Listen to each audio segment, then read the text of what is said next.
Pihak manajemen gedung menelepon. Suaranya panik banget kayak mau meledak. Jendela apartemenmu di lantai 12 jatuh dan menimpa 5 mobil di bawah. Ada BMW, Audi, semuanya mobil mewah. Kamu siapin aja uang 400 juta buat ganti rugi. Aku yang lagi pegang mangkuk mie instan nyaris aja ngakak. Bang, apartemenku tuh bahkan belum ada temboknya. Dari mana datangnya jendela coba? Manajer gedung itu makin ngamuk. Bisa-bisanya kamu tertawa, kalau besok kamu nggak datang buat tanda tangan surat ganti rugi. Kita bakal langsung lapor polisi. Tawaku makin pecah. Laporin aja sana. Tolong suruh pak polisinya sekalian ngecek. Apartemenku itu pembangunannya udah mangkrak 2 tahun.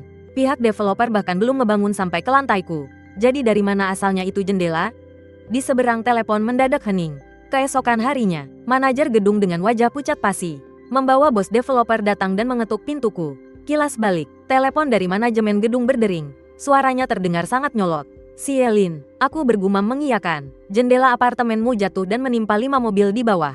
Cepat ke sini dan bereskan. Aku yang saat itu sedang memegang semangkuk mie instan, membiarkan uap panasnya mengepul di wajahku. Apartemen yang mana? Fei Cui Jiangnan tahap 3. Gedung 12. Unit 1. Nomor 201. Kamu pemiliknya, kan? Suara di ujung telepon terdengar sangat tidak sabar, dengan nada yang memerintah. Iya, aku pemiliknya. Aku meletakkan mangkuk mie instan ke atas meja. Memangnya menimpa mobil apa? Bisa-bisanya kamu masih nanya soal mobil? Ada BMW, Audi, semuanya mobil mewah. Pemilik mobilnya semua lagi nunggu di sini. Perkiraan awal kami, biaya perbaikannya minimal 400 juta. Mending kamu buruan siapin uangnya. Suara manajer yang semakin meninggi. Persis kayak ayam jago yang ekornya diinjak. Aku jadi pengen ketawa rasanya. 400 juta, dan itu baru perkiraan awal? Jangan pikir kamu bisa diam aja dan kabur dari masalah ini, ya? Asal kamu tahu aja, kalau urusan hari ini nggak kelar, jangan harap kamu bisa tenang. Aku mengambil sumpit, lalu mengangkat sehelai mie. Dengan manajer yang, benar, iya, ini saya, mending kamu cepetan ke sini sekarang juga. Kamu yakin itu jendela dari unit 1, nomor 201? Ya iyalah, saya lihat pakai mata kepala saya sendiri. Jendela itu jatuh utuh. Renovasi macam apa sih apartemenmu itu? Gimana coba orang bisa tinggal di sana? Kata-katanya penuh dengan amarah. Seolah-olah aku ini adalah seorang buronan. Aku pun tertawa. Malah ketawa kamu, suara manajer yang mendadak naik 8 oktav. Persis kayak tong bensin yang disulut api. Sielin, maksud sikapmu ini apa? Kamu sadar nggak kalau kamu lagi kena masalah besar? 400 juta. Memangnya kamu sanggup bayar? Kamu, manajer yang, santai dulu, jangan emosi. Gimana saya nggak emosi? Pemilik dari 5 mobil mewah di sini udah kayak mau nelan saya hidup-hidup. Cepetan ke sini. Ke sana buat apa? Tanda tangan surat ganti rugi. Kalau enggak, kami bakal lapor polisi. Ancamannya terdengar sangat frontal, tapi sama sekali nggak bikin takut. Oke, laporin aja. Suara di seberang telepon mendadak terdiam. Dia sepertinya sama sekali nggak menyangka aku bakal bereaksi kayak gini. Maksudmu apa? Kamu mau lepas tangan? Maksudku, mending kamu cepetan lapor polisi. Jawabku dengan santai. Kalau bisa, suruh pak polisinya datang sekarang juga. Sekalian aja suruh mereka olah TKP. Kamu pikir dengan lapor polisi kamu bisa kabur? Asal kamu tahu ya, semuanya terekam CCTV. Sudah jelas-jelas itu jendela dari apartemenmu yang jatuh. Manajer yang kembali percaya diri. Dia merasa sudah berhasil memojokkanku. Oh, masa? Aku terkekeh. Bagus deh kalau gitu. Sekalian aja biar pak polisi lihat sendiri. Apartemenku di Fei Cui Jiangnan itu, pembangunannya udah mangkrak 2 tahun yang lalu. Aku mengucapkannya dengan perlahan, memastikan dia bisa mendengar setiap kataku dengan sangat jelas. Boro-boro jendela, struktur dinding di lantaiku saja bahkan belum dibangun sama mereka. Apartemenku itu bahkan gak punya satupun tembok yang utuh. Coba kamu kasih tahu aku, pakai jendela yang mana aku bisa nimpa mobil-mobil itu? Ujung telepon seketika hening bak kuburan. Manajer yang tadinya teriak-teriak kesetanan, sekarang bahkan suara napasnya pun gak terdengar sama sekali. Aku bisa membayangkan betapa kocaknya ekspresi wajahnya saat ini. Setelah sekitar setengah menit berlalu, telepon itu terputus dengan suara benturan. Sepertinya bukan dia yang sengaja mematikannya, tapi lebih kayak ponselnya terlepas dari tangannya dan jatuh ke lantai. Dunia ini memang ajaib, selalu aja ada orang yang tingkahnya lebih lawak daripada sebuah lelucon. Yang Heming tak sengaja menjatuhkan teleponnya, pikirannya masih ngeblank. Layar ponselnya retak, tapi dia sama sekali nggak peduli. Dia berdiri mematung di area parkir, menatap mobil-mobil mewah yang ringsek tertimpa puing itu. Keringat dingin mengucur deras di pelipisnya. Belum dibangun, nggak mungkin. Dia menggelengkan kepalanya kuat-kuat. Pasti si pemilik rumah bernama Sielin itu yang bohong. Dia cuma mau mengulur waktu. Pasti begitu. Dia mengeluarkan rokok. Tangannya gemetar saat menyalakannya beberapa kali sebelum akhirnya menyala. Pemilik mobil BMW di sebelahnya menghampiri. Manajer Yang, gimana ini? Kapan pemilik rumahnya datang buat ganti rugi? Sebentar lagi, sebentar lagi. Yang Heming memaksakan senyum yang lebih terlihat seperti orang meringis. Pemilik rumahnya agak susah diajak kerja sama. Orangnya memang keras kepala, tapi kalian tenang saja. Dia nggak bakal bisa kabur. Mulutnya berusaha menenangkan para pemilik mobil, tapi jantungnya berdebar kencang. Sebenarnya, dia tidak melihat sendiri dari lantai mana jendela itu jatuh. Saat kejadian, suasananya sangat kacau. Ada yang mendongak dan berteriak, sepertinya dari lantai 12. Dan dia langsung percaya begitu saja. Dia lalu memeriksa data pemilik unit lantai 12 dan menemukan nomor telepon Sielin. Dia ingin segera melempar bola panas ini ke orang lain. Kalau apa yang dikatakan Sielin benar bahwa gedungnya belum selesai dibangun. Lalu siapa yang harus bertanggung jawab? Pihak pengembang atau pihak manajemen properti? Yang Heming tidak berani membayangkannya. Semakin dipikirkan, dia semakin ketakutan. Tidak bisa, penyebabnya sama sekali tidak boleh karena gedungnya belum selesai. Ini harus jadi tanggung jawab Sielin. Dia cuma bajingan yang mau lari dari tanggung jawab. Ya, benar, pasti begitu. Setelah Yang Heming mensugesti dirinya sendiri, tatapan matanya kembali berubah menjadi kejam. Dia menepi dan menelepon seseorang. Halo, Bos Lin, ini saya. Yang, dari manajemen properti. Suaranya seketika berubah menjadi sangat menjilat, dan tubuhnya tanpa sadar membungkuk hormat. Dari ujung telepon, terdengar suara yang malas. Ada apa, Bos Lin? Ada sedikit masalah di gedung kita. Yang Heming menyusun kata-katanya dengan sangat hati-hati. Di tahap 3 gedung 12, entah bagaimana, ada jendela yang jatuh. Dan menimpa beberapa mobil di bawah. Jendela, suara Bos Lin langsung berubah dingin. Tim konstruksi mana yang kerja? Urusan sepele begini saja tidak becus. Bukan, Yang Heming buru-buru menjelaskan. Ini bukan masalah konstruksi, Bos Lin. Saya sudah periksa, jendela yang jatuh itu dari unit 1201 yang sudah diserah terimakan. Ini murni kesalahan pemilik saat dia merenovasi sendiri. Dia berbohong tanpa berkedip sedikit pun. Mencuci tangannya sampai bersih dari segala tanggung jawab. Pemiliknya, ya, saya sudah menghubunginya. Bocah ini songong banget. Dia mau lari dari tanggung jawab. Yang Heming mulai memanas-manasi. Dia bilang proyek kita ini proyek mangkrak. Dia bilang lantainya belum selesai dibangun sama sekali. Dia mau pakai alasan ini buat memeras kita. Yang Heming sengaja menekan kata proyek mangkrak dengan nada berat. Karena dia tahu persis itu adalah hal yang paling dibenci Bos Lin. Dan benar saja, setelah terdiam beberapa detik, terdengar suara dingin Bos Lin dari ujung telepon. Siapa namanya? Sielin. Aku kesana sekarang. Biar kulihat siapa yang berani merusak nama baik perusahaanku. Batu besar yang mengganjal di dada Yang Heming akhirnya terangkat. Dia menghela napas panjang dengan lega. Membawa-bawa nama Bos Lin. Urusan ini pasti aman. Yang Heming mematikan rokoknya. Senyum munafik kembali menghiasi wajahnya. Dia kembali ke hadapan para pemilik mobil. Bapak-bapak, ibu-ibu, tenang saja. Bos pengembang kami akan segera tiba. Dia paling benci dengan pemilik rumah yang tidak mau bertanggung jawab dan malah mau memeras uang seperti ini. Hari ini, kami pasti akan memberikan kejelasan yang memuaskan untuk kalian semua. Dia menepuk dadanya dengan penuh percaya diri. Bertingkah seolah-olah dia adalah pahlawan keadilan. Dia sama sekali tidak memikirkan kemungkinan. Bagaimana jika yang dikatakan Sielin adalah kebenaran? Lalu bagaimana dia akan mengakhiri sandiwara konyol yang disutradarainya sendiri ini? Setengah jam kemudian, sebuah mobil Mercedes S-Class hitam melaju masuk ke area parkir.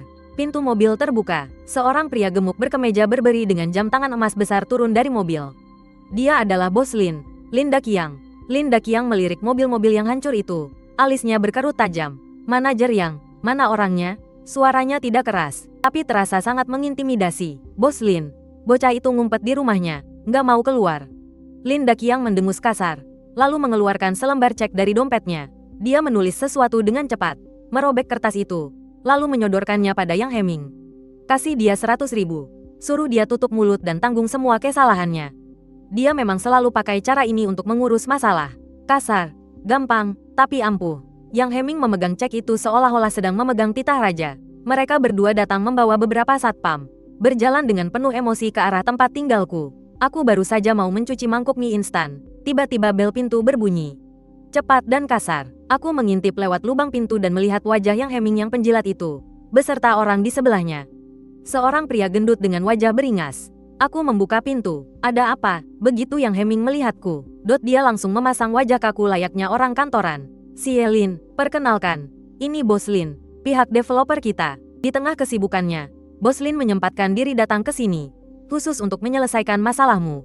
Dia sengaja menekan kata, masalahmu, dengan keras. Seolah-olah akulah si pembuat onar di sini. Lin Daqiang menatapku dari atas ke bawah. Matanya penuh dengan tatapan meremehkan. Seperti sedang melihat seekor semut yang bisa dia injak sampai mati kapan saja. Yang Heming menyodorkan cek itu ke depan wajahku. Si Lin, bos Lin itu orangnya berbesar hati. Dia malas berdebat denganmu. Ini uang 100.000 yuan. Ambil sana. Abis itu, pergi ke tempat parkir dan tanda tangani surat ganti ruginya. Anggap saja masalah ini sudah selesai. Dia mengatakannya dengan sangat enteng. Seakan-akan itu adalah sebuah kebaikan yang luar biasa untukku. Aku menatap cek itu. Angka 100.000 yuan tertulis dengan gaya yang sok pamer. Aku mengambilnya. Ujung bibir Lin Daqiang sedikit terangkat, menyeringai tipis. Dia pikir aku sudah takluk. Tapi kemudian, tepat di depan wajah mereka, aku merobek cek itu menjadi dua. Lalu merobeknya lagi. Aku merobeknya sampai hancur berkeping-keping. Lalu, aku membuangnya ke udara begitu saja. Potongan kertas putih itu beterbangan jatuh ke lantai, persis seperti kupu-kupu. Kertas itu jatuh tepat di atas sepatu kulit yang Heming dan Lin Daqiang. Wajah yang Heming langsung memerah menahan marah. Senyum Lin Daqiang pun langsung pudar dan kaku. Dia menatapku tajam. Matanya sedingin ular berbisa. Wahai bocah tengik, nyali kau besar juga ya. Dia mengucapkannya dengan penuh penekanan. Aku membalas tatapannya, memfitnahku. Lalu pakai uang 100.000 yuan untuk membungkamku. Suaraku tidak keras. Tapi hawa di sekitar kami seolah menjadi jauh lebih dingin. Lin Daqiang malah tertawa sinis. Dia mengangguk sambil berkata, bagus, bagus, bagus. Sepertinya kalau tidak diberi pelajaran, kau tidak akan tahu sedang berhadapan dengan siapa. Dia memberi isyarat mata pada satpam di sebelahnya. Beberapa satpam yang berbadan besar dan kekar itu langsung bergerak mengepungku. Suasana mendadak menjadi sangat tegang. Mau main kasar? Aku mundur selangkah. Aku bersandar di kusen pintu. Boleh saja, tapi sebelum kalian mulai memukul, aku sarankan kita pergi ke suatu tempat dulu. Lin Daqiang menyipitkan matanya. Kemana? Ke proyek perumahanmu. Jawabku dengan tenang. Perumahan Fei Cui Jiangnan tahap 3, gedung 12. Bukankah kau bilang jendela yang kupasang jatuh ke bawah? Ayo kita pergi ke lokasi dan lihat sendiri. Biar kita lihat apakah unitku nomor 1.201 itu benar-benar ada jendelanya atau tidak. Bagaimana, Bos Lin? Pertanyaanku bagaikan jarum yang menusuk tepat ke arah Lin Daqiang. Dan melukai harga dirinya yang setinggi langit itu. Wajahnya pucat pasi. Dia menatapku dengan tatapan mematikan. Berani tidak? Tiga kata itu terdengar sangat jelas oleh semua orang di sana. Satpam-satpam di belakangnya yang tadinya sudah bersiap ingin menghajarku, mendadak jadi kebingungan. Mereka semua menoleh ke arah bos mereka. Seorang bos developer besar, ditantang terang-terangan oleh seorang pemilik rumah biasa. Ditanya berani atau tidak datang ke proyek perumahannya sendiri. Ini benar-benar sebuah penghinaan besar baginya. Jakun Lin Daqiang tampak naik turun menelan ludah. Dari sela-sela giginya, dia mendesis. Kenapa tidak berani? Dia berusaha mati-matian menahan amarah yang meledak-ledak di dadanya. Dia mencoba bersikap tenang agar terlihat seolah-olah masih memegang kendali. Bocah sialan, hari ini aku akan bikin kau tamat riwayatnya. Dia memberi isyarat mata kepada Yang Heming. Panggil juga para pemilik mobil itu. Kita pergi ke sana sama-sama. Aku mau lihat trik busuk apa yang mau kau mainkan hari ini. Yang Heming yang sedari tadi tegang langsung bernapas lega dan mengangguk berulang kali. Dia baru saja berbalik mau menelepon. Tunggu. Aku menghentikannya. Tatapan semua orang kembali tertuju padaku. Hanya ada beberapa orang begini sih kurang seru. Aku pun mengeluarkan ponselku. Dengan santai aku membuka WeChat. Kelopak mata Lin Daqiang tampak berkedut. Apa maksudmu? Aku mengabaikannya. Dan langsung masuk ke grup obrolan penghuni Fei Cui Jiangnan yang berisi lebih dari 300 orang itu. Lalu mengirimkan sebuah pesan teks. Halo Bapak dan Ibu pemilik rumah di Fei Cui Jiangnan tahap 3. Saya Sielin, pemilik unit 1201 di gedung 12. Hari ini pihak pengelola dan Pak Lin selaku pihak pengembang mendatangi saya. Mereka bilang jendela rumah saya jatuh dan menimpa 5 mobil di bawah. Tapi seingat saya, proyek tahap 3 kita ini sudah mangkrak selama 2 tahun. Dan gedung 12 sama sekali belum dibangun sampai lantai 12. Sekarang Pak Lin dari pihak pengembang dan manajer yang dari pihak pengelola mau membawa saya ke lokasi untuk pembuktian. Membuktikan kalau jendela saya yang jatuh. Saya kurang paham soal konstruksi bangunan. Saya takut dibohongi oleh mereka. Apakah ada tetangga yang paham soal ini? Atau mungkin ada yang sedang luang untuk ikut pergi ke sana melihat-lihat?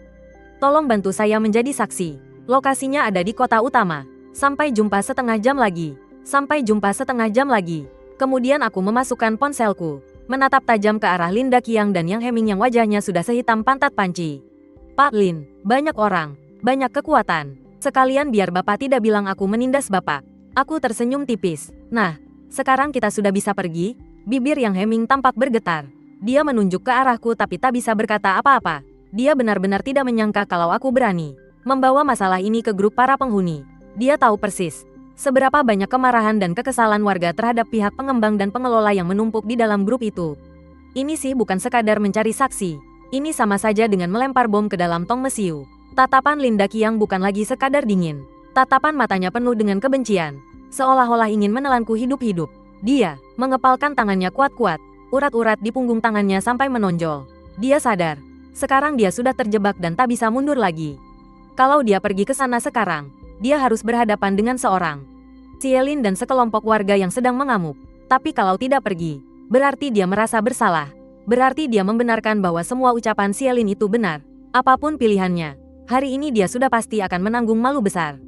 Dan semua ini disudutkan secara perlahan-lahan hingga ke jalan buntu oleh pemuda yang tampak biasa-biasa saja di depannya ini. Jalan. Lin Daqiang mendesiskan satu kata itu dari sela-sela giginya.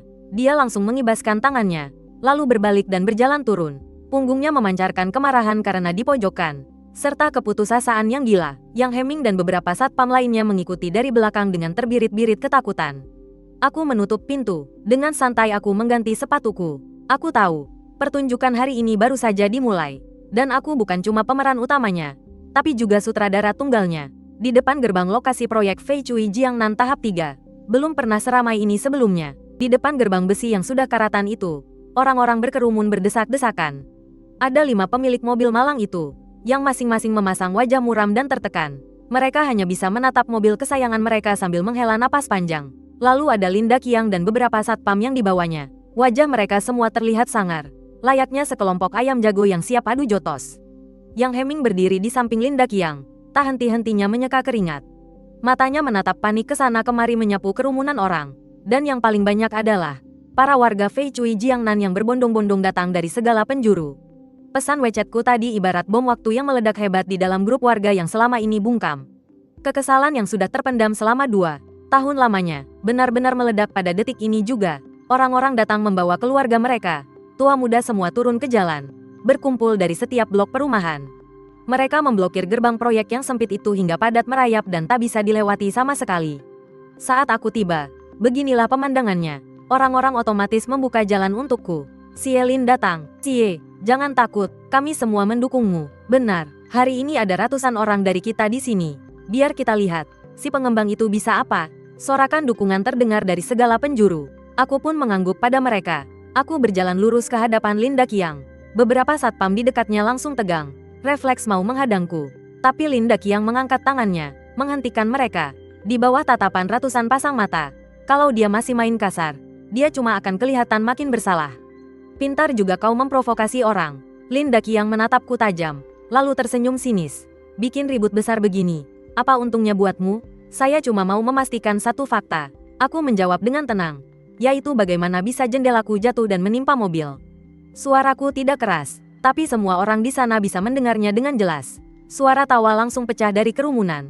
Seorang ibu-ibu berteriak lantang. Iya tuh, Pak Lin, kami juga penasaran, bagaimana bisa gedung yang belum jadi tiba-tiba punya jendela? Jangan-jangan pengembang kalian punya ilmu gaib buat menyulapnya ya? Sindiran ini langsung membuat suasana makin riuh. Benar banget, coba sulap satu lagi buat kami lihat. Pak Lin, kalau hari ini Anda tidak bisa jelaskan, jangan harap bisa pergi. Kembalikan uang kami. Gedung mangkrak, kembalikan uang kami. Masa semakin beringas. Tuntutan yang awalnya hanya minta kejelasan, kini berubah menjadi seruan minta uang kembali. Wajah Lin Daqiang sudah berubah dari pucat pasi menjadi merah padam karena marah. Niat awalnya hari ini adalah menggunakan uang dan kekuasaan untuk menindas pemilik unit kecil yang keras kepala. Tapi dia sama sekali tak menyangka malah diserang balik. Membuatnya tenggelam dalam lautan amukan massa. Tatapannya padaku penuh dengan penyesalan dan niat membunuh. Dia menyesal karena terlalu meremehkan lawan, sampai-sampai datang langsung ke lokasi. Terlebih lagi, dia pasti sangat ingin menghabisiku. Si biang kerok di balik semua kekacauan ini. Diam kalian semua, Lin Daqiang tiba-tiba mengaum keras. Bagaimanapun, dia sudah bertahun-tahun menjadi bos besar. Bentakan keras itu benar-benar membuat suasana hening sejenak. Dia menunjukku, lalu menunjuk gedung mangkrak yang berdiri sepi di belakangnya. Kau bilang gedungnya belum selesai sampai lantai 12. Kan, bagus. Hari ini aku akan membuktikan kalau kau salah. Yang Heming, buka gerbang proyek. Biar semua orang masuk dan lihat sendiri. Lin Daqiang tampak sudah nekat.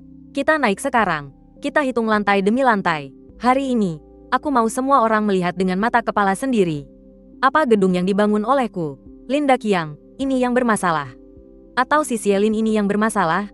Dia menunjuk ke arah tangga beton seadanya yang menuju ke atas gedung. Kita langsung saja ke unit 1201. Kita buktikan di sana. Setelah berkata begitu, dia berjalan duluan, menyingkirkan para satpam, dan melangkah lebar masuk ke area proyek. Agaknya sudah seperti jenderal yang mau berangkat ke medan hukuman mati. Terlihat dramatis, tapi sekaligus konyol. Masa pun mulai riuh. Tidak ada yang menyangka kalau Lin Daqiang benar-benar berani menyuruh semua orang masuk. Jangan-jangan, omongannya itu benar? Jangan-jangan gedungnya memang sudah dibangun sampai lantai 12? Jangan-jangan, Sielin yang berbohong? Ribuan pasang mata yang penuh keraguan langsung menatap ke arahku. Aku hanya tersenyum simpul, lalu melangkah menyusulnya. Pertunjukan serunya akhirnya akan segera dimulai. Kondisi proyek itu jauh lebih hancur dari yang dibayangkan. Lantainya penuh dengan sisa besi, kerikil, dan bongkahan semen yang sudah mengering. Udara dipenuhi dengan bau debu dan aroma apak. Gedung yang katanya nomor 12 itu terlihat seperti kerangka raksasa yang belum selesai dibangun, berdiri tegak di tengah semak belukar.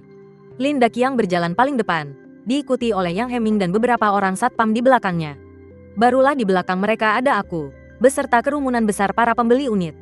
Karena tidak ada lift, kami semua terpaksa harus naik lewat tangga. Tangga itu cuma kerangka beton yang baru dicor, sama sekali nggak ada pegangannya. Di pinggirannya juga banyak batu kerikil berserakan. Kalau nggak hati-hati pas jalan, kaki bisa langsung keseleo. Setiap kali naik satu lantai, Lin Daqiang kelihatannya kayak lagi nyemangatin diri sendiri. Langkah kakinya terasa berat banget. Suara sepatu kulitnya bergema pas nginjak lantai semen. Para pemilik unit ngikutin dari belakang. Awalnya sih, masih banyak yang kasak-kusuk ngobrol. Tapi makin tinggi lantai yang mereka naikin, semuanya perlahan-lahan jadi diam. Mereka semua pakai mata kepala sendiri, ngelihat langsung wujud rumah yang mereka beli pakai keringat dan darah ini. Temboknya masih warna abu-abu, penuh dengan lubang dan coretan sisa proyek. Di depan banyak pintu ruangan, banyak tulisan pakai cat merah yang bunyinya dinding bocor, tembok retak, dan semacamnya. Itu pasti ulah pemilik unit yang dulu diam-diam nyusup masuk buat ngecek, terus ninggalin tulisan itu. Semakin naik ke atas, sisa pengerjaannya makin kelihatan berantakan. Sampai di lantai 8, dinding dalamnya aja belum dicat, cuma ada kerangka bangunan raksasa. Pas sampai di lantai 9, di lantainya masih numpuk banyak banget bahan bangunan sisa. Besi beton berserakan berantakan di mana-mana. Langkah kaki Yang Heming mulai melambat. Dahinya udah banjir keringat. Nggak tahu deh, itu keringat karena capek, atau karena ketakutan. Berkali-kali dia diam-diam nengok ke arahku. Tatapannya penuh dengan ketakutan, kayak lagi ngemis ampunan. Aku cuma menatapnya dengan wajah datar. Baru mau minta maaf sekarang? Udah telat. Lantai 10, suara Lin Daqiang udah terdengar serak. Dia berdiri di pelataran lantai 10, pegangan pada tiang yang masih polos sambil ngos-ngosan. Sampai di titik ini, bahkan batu bata buat dinding luarnya aja belum mulai dipasang. Angin kencang masuk lewat lubang jendela yang bolong, nabrak wajah sampai terasa perih. Lantai 11, pas dia teriak nyebutin lantainya, suaranya udah kedengaran agak gemetar. Pemandangan di lantai 11 ini sukses bikin semua orang merinding dan nahan napas kaget. Tempat ini pada dasarnya cuma pelataran atap yang masih kasar banget. Lantainya aja belum diratain sama sekali. Di atas kepala, cuma ada besi beton telanjang sama papan cetakan. Tangga yang harusnya nyambung ke atas, berhenti gitu aja di sini. Buntung, ujung tangga itu langsung menghadap ke langit abu-abu yang kosong melompong. Sama sekali nggak ada jalan menuju lantai 12. Apalagi wujud lantai 12-nya. Jelas nggak ada. Gedung ini mentok dibangun cuma sampai lantai 11. Hening, suasana di sana benar-benar sunyi senyap. Ratusan orang berdiri kaku di pelataran atap lantai 11 ini. Diterpa angin dingin, mereka menatap ujung tangga yang buntung dan ruang hampa di balik sana. Sekarang semuanya paham. Dari awal, omongan Sielin itu benar. Drama konyol ini, sejak Yang Heming dari pihak manajemen gedung nelpon waktu itu, ternyata cuma kebohongan mutlak dan ancaman palsu belaka. Pak Lin, suara Yang Heming gemetar hebat. Wajahnya pucat pasi, sama sekali nggak ada darahnya. Tangannya gemetaran nunjuk ke arah tangga yang buntung itu. Ini, mana lantai 12-nya? Lin Daqiang masih berdiri di pijakan tangga paling atas. Badannya kaku banget kayak patung. Dia cuma nunduk, bikin orang-orang gak bisa ngelihat raut wajahnya. Tapi semua orang bisa ngerasain dengan jelas. Dari tubuhnya, menguar aura kehancuran yang pekat. Disaksikan langsung oleh ratusan pemilik unit. Dia, sebagai seorang bos developer, bisa-bisanya gak tahu gedung yang dia bangun sendiri itu ada berapa lantai. Udah gitu, pakai sok jagoan bawa orang buat melabrak segala. Dia benar-benar jadi bahan tertawaan. Lelucon yang maha konyol. Di tengah kerumunan, akhirnya ada yang gak tahan dan kelepasan ketawa. Suara tawa itu seakan jadi tombol pemicu. Dalam sekejap, tawa yang sedari tadi ditahan, sorakan ejekan, sampai makian kasar, langsung meledak dan menggema di seluruh atap. Astaga naga, ternyata beneran belum dibangun. Sumpah ngakak gue, hebat banget lo, Bos Lin. Membangun apartemen pakai kekuatan batin ya, pasang jendela pakai kekuatan pikiran, terus ngancurin mobil juga pakai pikiran. Iya kan, dasar penipu. Kalian ini cuma sekumpulan penipu. Kembalikan uang kami, pokoknya kembalikan. Lin Daqiang, di tengah lautan cemoohan yang menggema, mendadak mengangkat kepalanya, matanya merah padam, penuh urat darah, persis seperti binatang buas yang terpojok. Dia menatapku dengan tajam, sorot matanya seakan ingin mencabik-cabikku hingga hancur berkeping-keping. Aku balas menatapnya, melangkah pelan menuju ujung tangga yang terputus itu. Lalu kuangkat kakiku, menginjak anak tangga yang paling atas.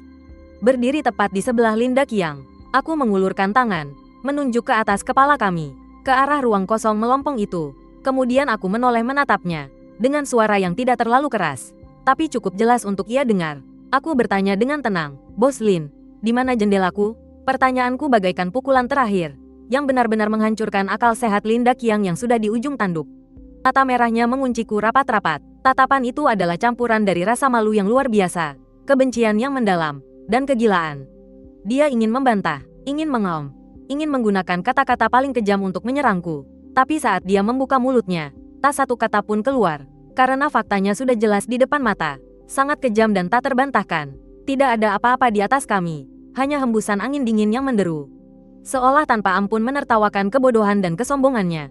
Suara tawa penonton makin lama makin keras, makin tidak terkendali. Ratusan ponsel diangkat tinggi-tinggi. Kamera-kamera itu bagaikan ratusan pasang mata, yang merekam wujudnya yang sangat memalukan saat ini.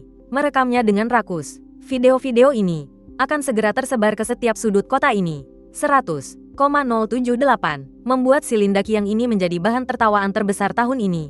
Martabat dan wibawa yang ia bangun seumur hidupnya hancur berkeping-keping detik ini juga, dan diinjak-injak di bawah kaki. Sampah, dasar kau sampah. Tiba-tiba Lin Daqiang mengeluarkan auman layaknya binatang buas. Dia berbalik dengan kasar, dan langsung mencengkeram kerah baju yang Heming yang sudah ketakutan setengah mati di sebelahnya. Dia menemukan tempat pelampiasan, karena dia tidak bisa membantahku. Maka dia akan melimpahkan semua tanggung jawab dan rasa malunya kepada dalang di balik semua ini. Ini semua gara-gara kau. Kau yang bilang jendelanya jatuh. Kau yang bilang dia mau meres kita. Kau yang nipu aku sampai datang ke sini. Ludah Lin Daqiang menyembur ke seluruh wajah Yang Heming. Dia bagaikan singa yang sedang murka, mengguncang-guncang tubuh Yang Heming yang sudah lemas tak berdaya itu dengan beringas. Yang Heming ketakutan sampai bicaranya melantur. Bau pesing menyengat dari celananya. Dia benar-benar kencing di celana saking takutnya. Ah, aku tidak tahu. Aku beneran gak tahu kalau gedungnya belum jadi. Kau bilang kau tidak tahu? Satu tamparan keras dari Lin Daqiang mendarat telak di wajah Yang Heming. Plak, suaranya sangat nyaring. Tawa para penonton seketika terhenti. Semua orang tercengang melihat kejadian yang tiba-tiba ini. Kau itu manajer properti. Kau yang ngurus kawasan ini. Sialan kau, bisa-bisanya kau bilang padaku. Kau tidak tahu gedungnya ada berapa lantai? Lin Daqiang mengaum sambil melayangkan tamparan lagi. Kau ini memang parasit, bisanya cuma bikin kacau. Dasar tidak berguna. Kau sudah bikin malu perusahaanku habis-habisan. Sepertinya dia ingin membalas semua rasa malunya hari ini berkali-kali lipat kepada Yang Heming. Ujung bibir Yang Heming sampai berdarah dihajar olehnya. Dia benar-benar linglung. Namun, di saat ketakutan dan rasa sakit yang luar biasa itu menyerang, insting untuk bertahan hidup justru membuatnya kembali sadar. Dia tahu, hari ini dia pasti habis. Lin Daqiang pasti akan menjadikannya kambing hitam, membiarkannya menanggung semua dosa ini. Untuk menghadapi amukan para pemilik mobil, dan seluruh penghuni gedung. Toh sama-sama hancur. Mending aku seret dia sekalian. Bukan aku. Yang Heming tiba-tiba meledak dengan keberanian luar biasa. Dia mengerahkan seluruh tenaganya dan mendorong Lin Daqiang kuat-kuat. Kau sendiri yang bersikeras mau ke sini. Dia menunjuk tepat ke wajah Lin Daqiang, berteriak histeris. Waktu aku lapor lewat telepon tadi, aku sudah bilang penghuni itu menyinggung soal proyek mangkrak ini. Kau sendiri yang tidak percaya. Kau bilang dia cuma preman yang mau memeras uang kita. Kau sendiri yang bilang mau datang kemari untuk memberinya pelajaran, biar dia tahu siapa yang berkuasa di sini. Kau bahkan memberiku cek 100.000 yuan untuk membungkam mulutnya. Kau mau pakai uang untuk menutupi semua ini. Ucapan Yang Heming bagaikan rentetan bom berkekuatan tinggi yang meledak tepat di tengah kerumunan. Kalau sebelumnya, Lin Daqiang masih bisa berpura-pura menjadi atasan yang ditipu oleh bawahannya, menjadi korban yang sama sekali tidak tahu apa-apa. Maka sekarang, tuduhan putus asa dari Yang Heming ini telah benar-benar merobek topeng kemunafikannya. Dia tidak ditipu, dia sangat tahu ada masalah, tapi tetap memilih menggunakan kekuasaan dan uangnya untuk membungkam paksa kebenaran. Dan pada akhirnya, dia malah menggali kuburannya sendiri. Situasinya kini berubah total. Wajah Lin Daqiang yang tadinya merah padam, kini memucat seperti mayat.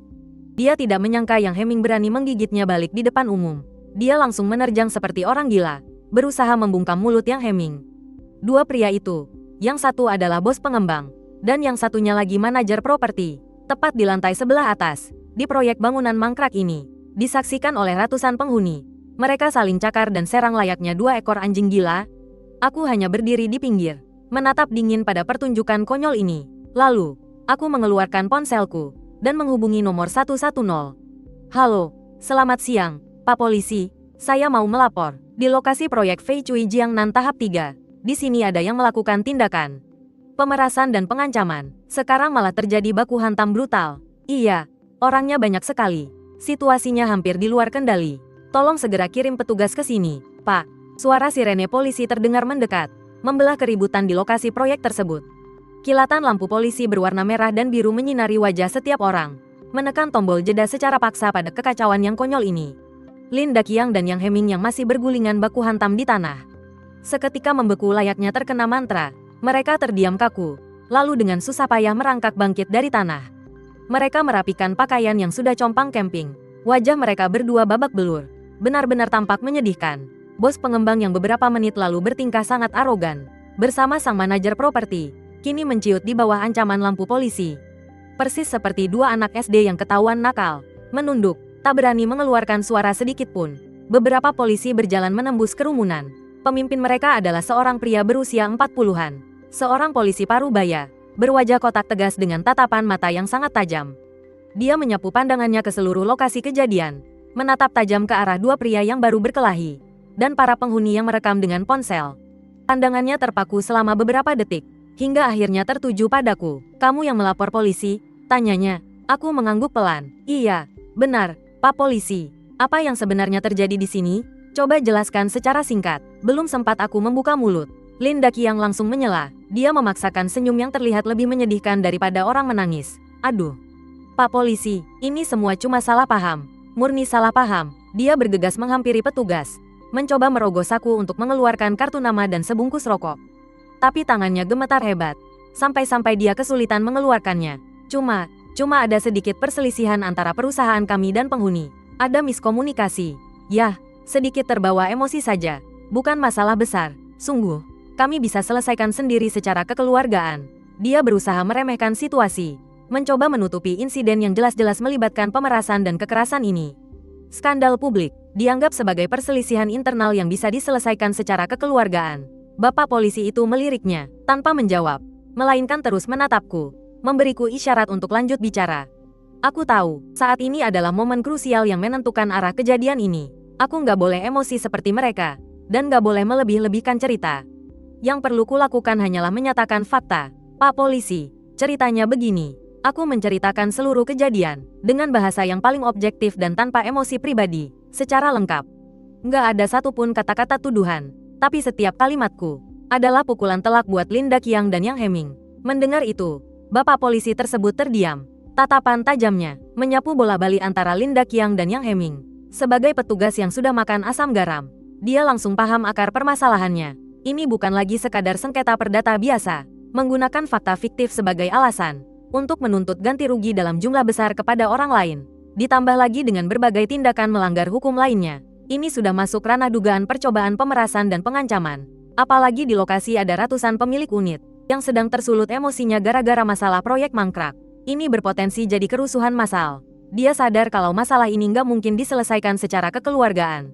Oke, saya sudah paham garis besarnya. Raut wajah Bapak polisi itu berubah jadi tegas. Kalian semua, Sielin, Lin Daqiang, Yang Heming, ikut saya ke kantor polisi.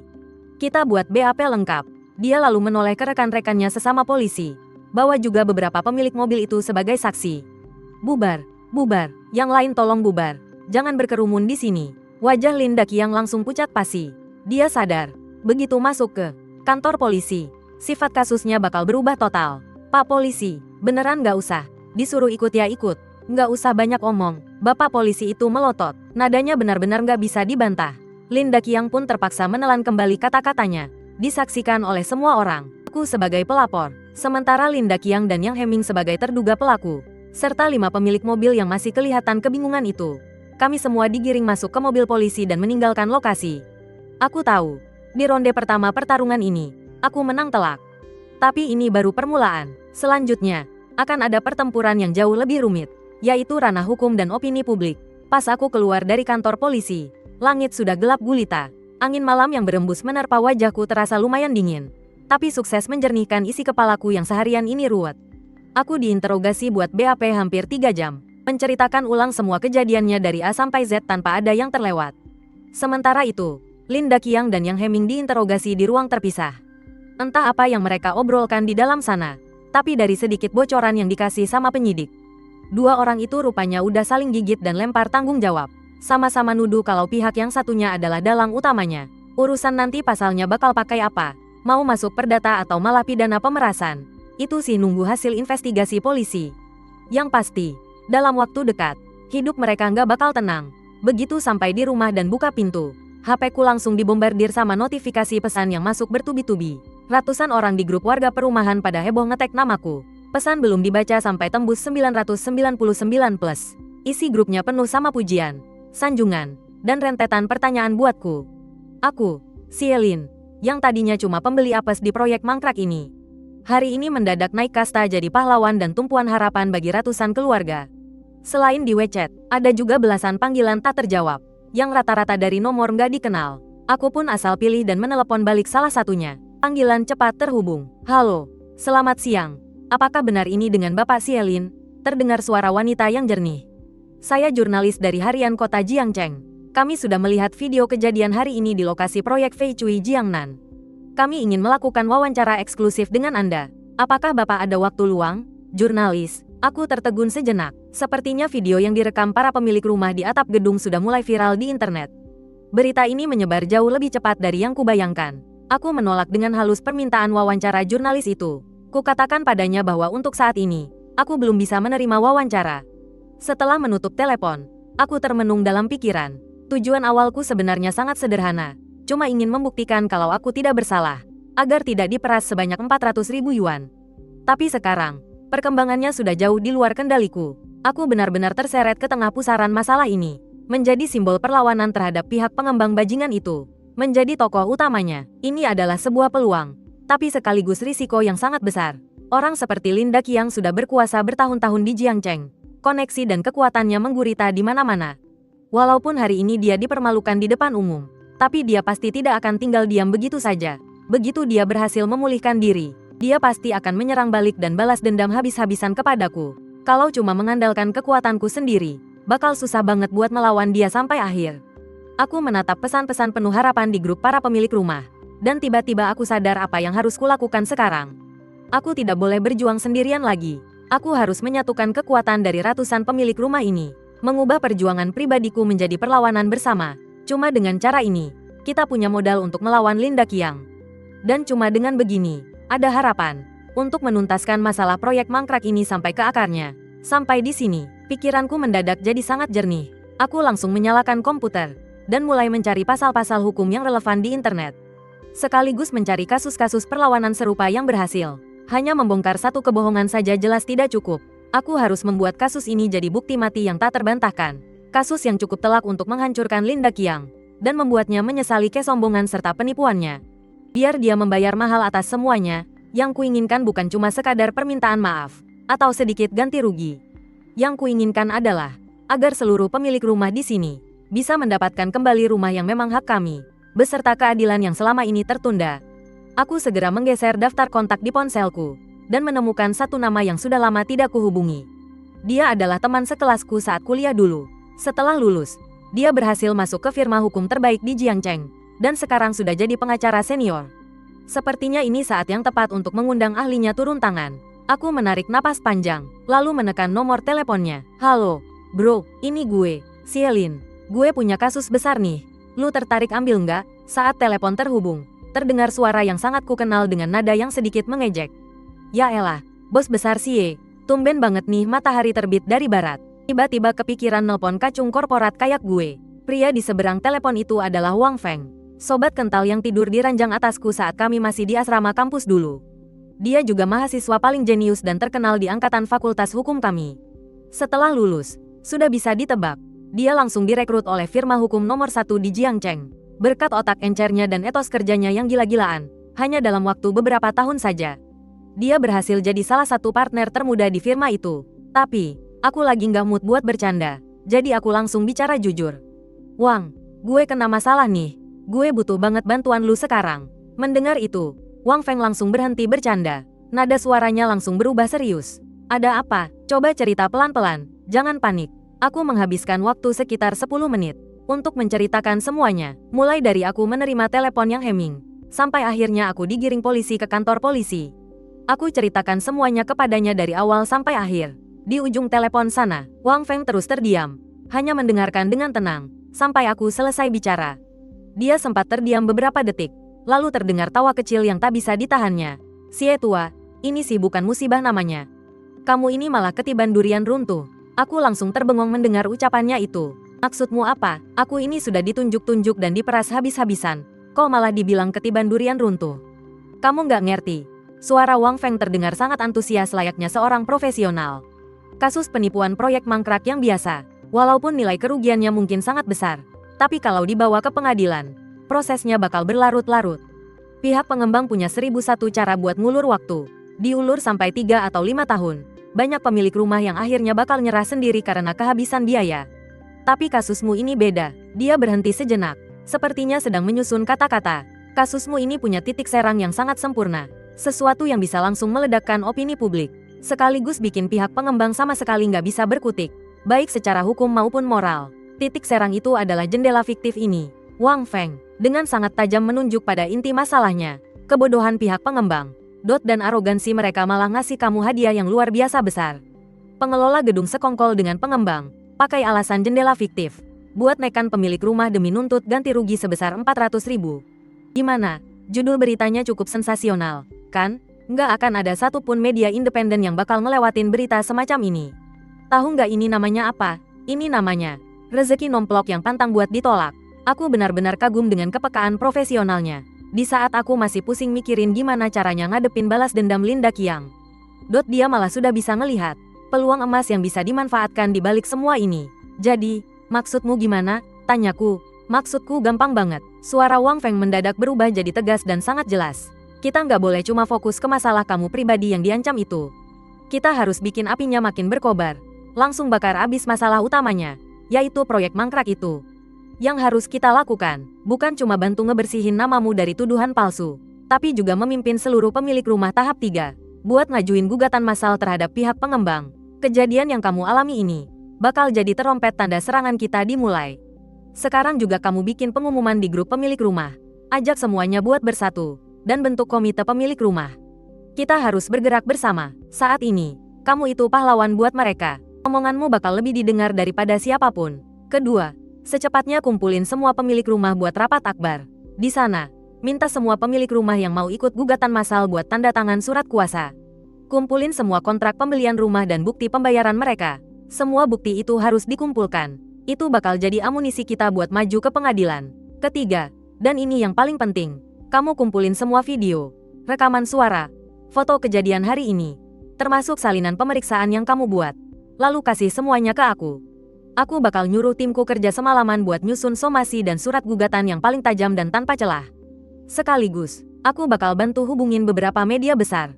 Kita harus serang duluan, dan pegang penuh kendali atas opini publik di tangan kita sendiri. Orang macam Linda Qiang ini paling takut sama yang namanya sorotan publik.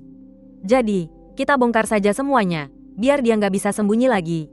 Kata-kata Wang Feng ini begitu logis, dan tersusun sangat rapi. Sampai-sampai pikiranku yang tadinya kacau balau, mendadak jadi terang benderang.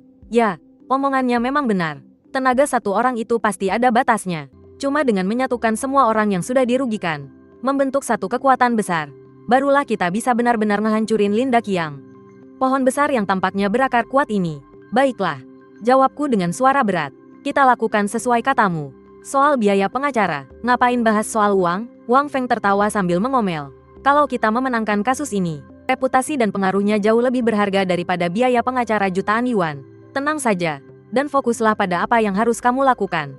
Urusan hukum, serahkan saja padaku. Setelah menutup telepon, semangat yang sudah lama hilang kembali membara di dadaku. Aku menatap ponselku, melihat grup warga yang terus berkedip tanpa henti. Menyadari bahwa pertempuran sengit yang sesungguhnya akan segera dimulai. Aku tidak lagi ragu. Ku buka grup obrolan yang sudah tidak asing itu, menarik napas dalam-dalam, dan mulai mengetik sebuah pengumuman yang akan menentukan nasib semua orang. Halo, tetangga-tetangga di Fei Chui Jiangnan tahap 3. Saya Sielin. Berterima kasih atas dukungan kalian semua hari ini. Tapi, sekadar membongkar sebuah kebohongan saja tidaklah cukup. Tujuan kita adalah merebut kembali rumah milik kita sendiri. Saya sudah berkonsultasi dengan pengacara profesional dan memutuskan untuk mengajukan gugatan massal terhadap pihak pengembang. Senjata hukum sudah disiapkan. Sekarang, kita butuh kekuatan dari kalian masing-masing. Saya mengusulkan, hari Sabtu ini jam 10 pagi, di pusat kegiatan warga di sebelah perumahan, kita adakan rapat umum warga yang pertama untuk memilih komite perwakilan warga dan menandatangani dokumen hukum. Ini bukan demi saya sendiri, tapi demi kita semua yang siap berjuang. Silakan datang. Pengumumanku ibarat suar yang seketika menerangi langit malam yang sunyi. Setelah keheningan sejenak di grup warga, meledaklah respons yang jauh lebih heboh daripada sebelumnya. Semua orang langsung membalas pesan secara beruntun untuk mendaftar dan memberikan dukungan. Amarah dan kekecewaan yang telah terpendam selama 2 tahun, pada detik ini, menemukan jalan keluar yang paling nyata dan menjanjikan. Warga tidak lagi sekadar mengeluh dan memaki, melainkan mulai berdiskusi tentang bagaimana harus bertindak. Tentang bagaimana menyumbangkan tenaga untuk perlawanan yang akan datang. Melihat semua itu, sisa keraguan di hatiku pun sirna tak berbekas. Begitu kekuatan rakyat bangkit dan bersatu, tidak akan ada yang bisa menghancurkannya. Sementara itu, di sebuah klub pribadi kelas atas di kota Jiangcheng, suasananya terasa sangat mencekam bak gudang es. Dengan wajah suram, Lin Daqiang duduk di atas sofa kayu mahoni yang harganya fantastis. Bekas cakaran berdarah akibat ulah yang heming di wajahnya masih terlihat sangat jelas. Sepotong perban yang menempel di dahinya membuat penampilannya terlihat konyol sekaligus mengerikan. Dia baru saja keluar dari kantor polisi. Berkat berbagai koneksi berlapis, dia nyaris gagal mendapatkan penangguhan penahanan. Tapi dia juga sadar, ini cuma sementara. Insiden hari ini sudah kelewat batas. Ditonton ratusan orang, dan videonya viral di mana-mana. Pihak kepolisian tidak mungkin melepaskannya begitu saja. Bos Lin, opini publik di internet saat ini sangat merugikan kita.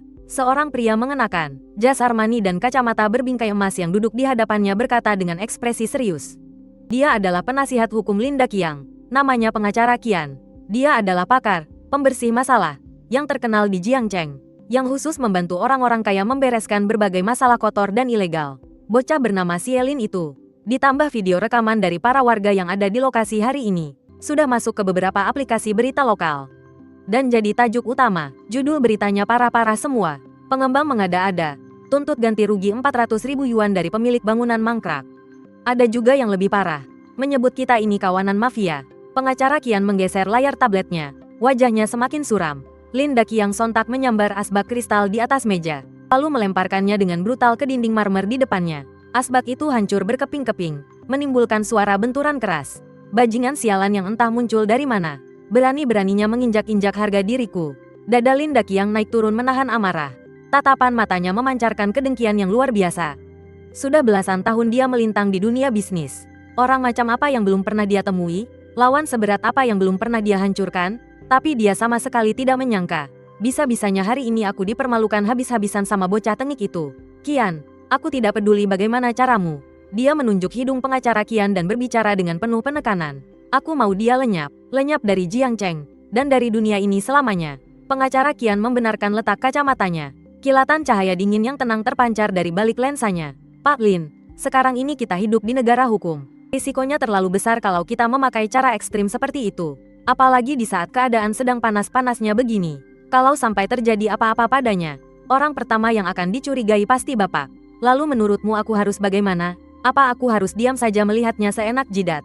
Mengumpulkan sekumpulan gembel itu untuk menuntutku? Kalau mereka sampai benar-benar mengajukan gugatan massal, perusahaan bisa hancur gara-gara mereka. Lin Daqiang mengaum marah. Karena itulah kita tidak boleh membiarkannya mengumpulkan massa. Nada bicara pengacara Qian terdengar dingin dan tenang.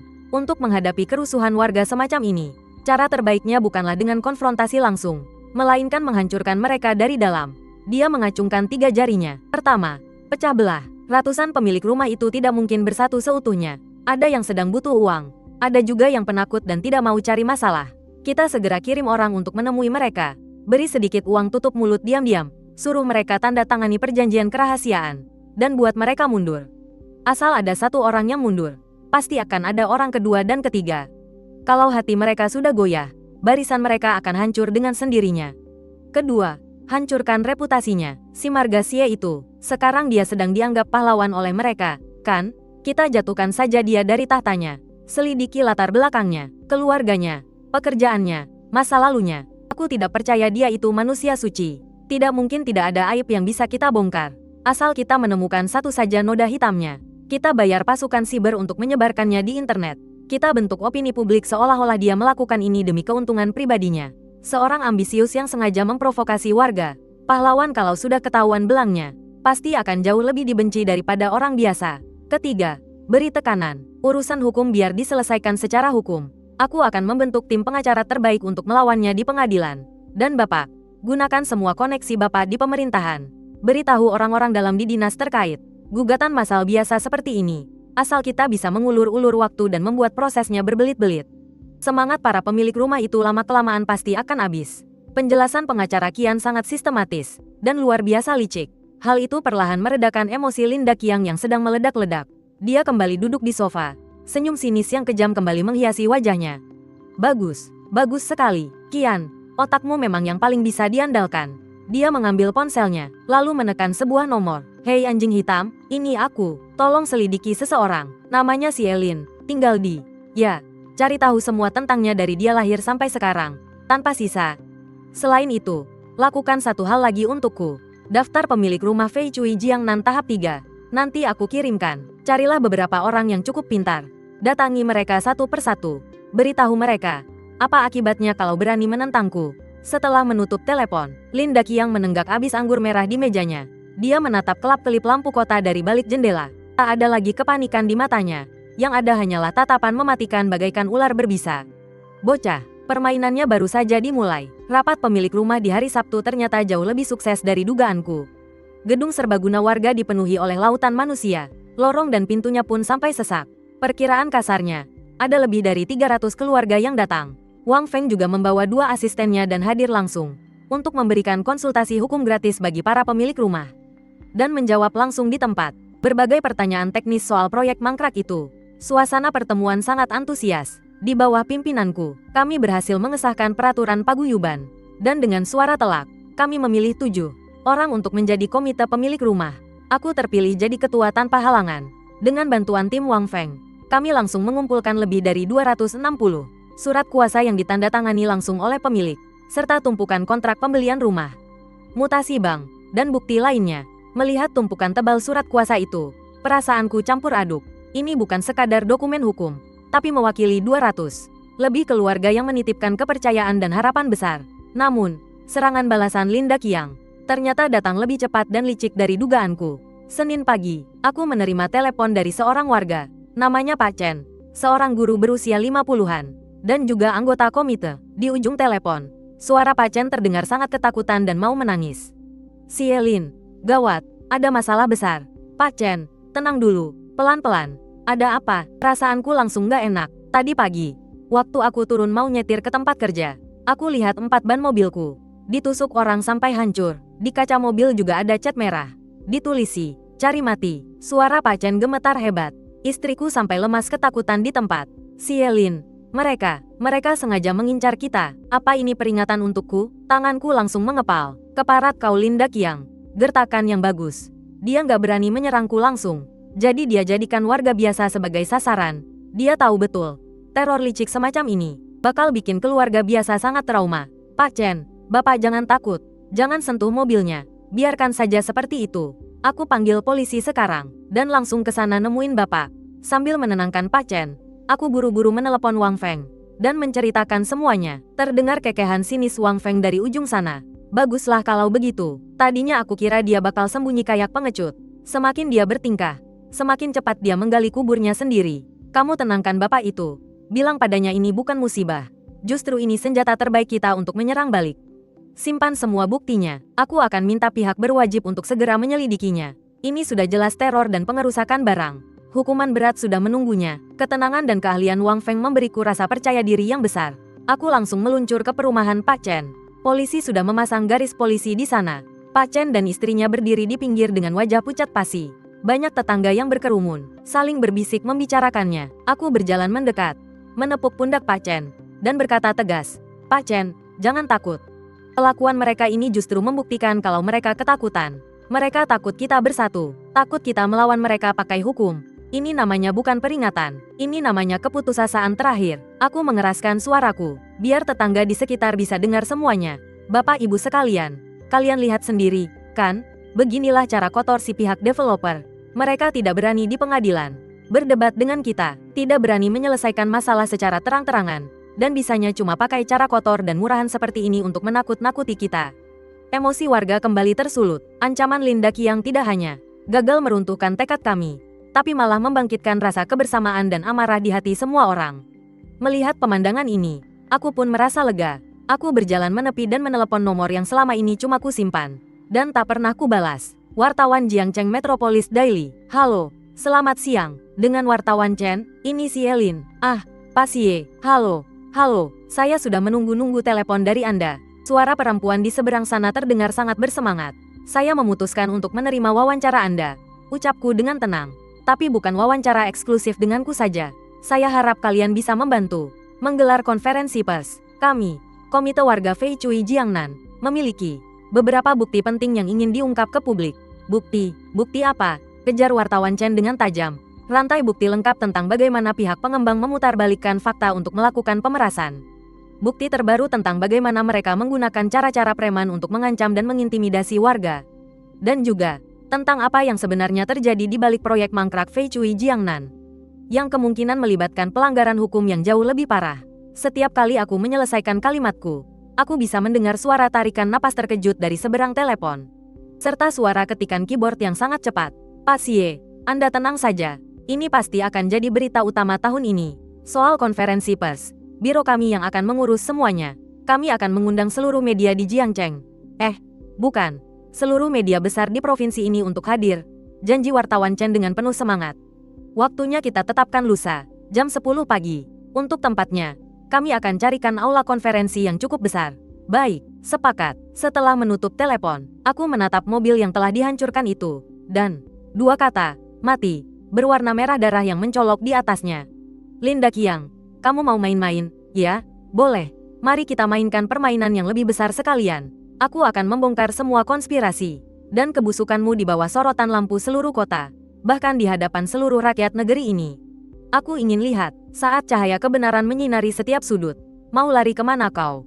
Dasar ular berbisa yang bersembunyi di selokan kotor." Di lokasi konferensi pers, kilatan lampu kamera menyala terang benderang seperti siang hari. Puluhan mikrofon dari berbagai media menjulur ke arah mimbar dari segala arah. Layaknya hutan logam yang begitu rapat, hampir seluruh media ternama di Jiangcheng hadir di sana. Kamera-kamera dari stasiun televisi berjejer membentuk tembok tinggi di barisan belakang. Sementara para jurnalis di barisan depan tampak sibuk mencatat atau mengangkat ponsel mereka untuk melakukan siaran langsung. Aku duduk tepat di tengah mimbar. Di sebelahku ada Wang Feng yang mengenakan setelan jas rapi. Terlihat begitu profesional dan sangat meyakinkan. Beberapa anggota komite warga lainnya, termasuk Chen Wenxing yang wajahnya masih sedikit pucat, duduk di serong belakang kami. Sebagai perwakilan dari seluruh penghuni, di bawah panggung, ada hampir 100 pasang mata yang menatap penuh rasa penasaran dan antusias. Mereka layaknya hiu dengan penciuman paling tajam. Dan hari ini, mereka mencium aroma darah segar. Aku berdeham, lalu menghadap ke mikrofon di depanku, dan mulai berbicara dengan nada yang sangat tenang, bahkan nyaris dingin. "Rekan-rekan media sekalian, selamat pagi semuanya. Saya si Elin, warga Fei Chui Jiangnan tahap 3, gedung 12, 1. Pemilik unit 201.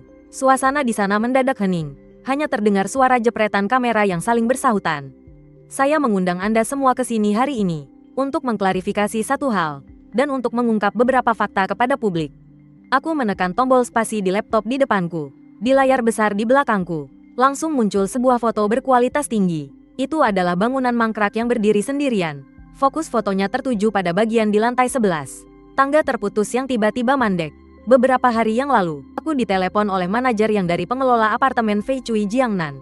Dia bilang kalau unitku nomor 1.201, jendelanya jatuh dan menimpa 5 mobil di bawah.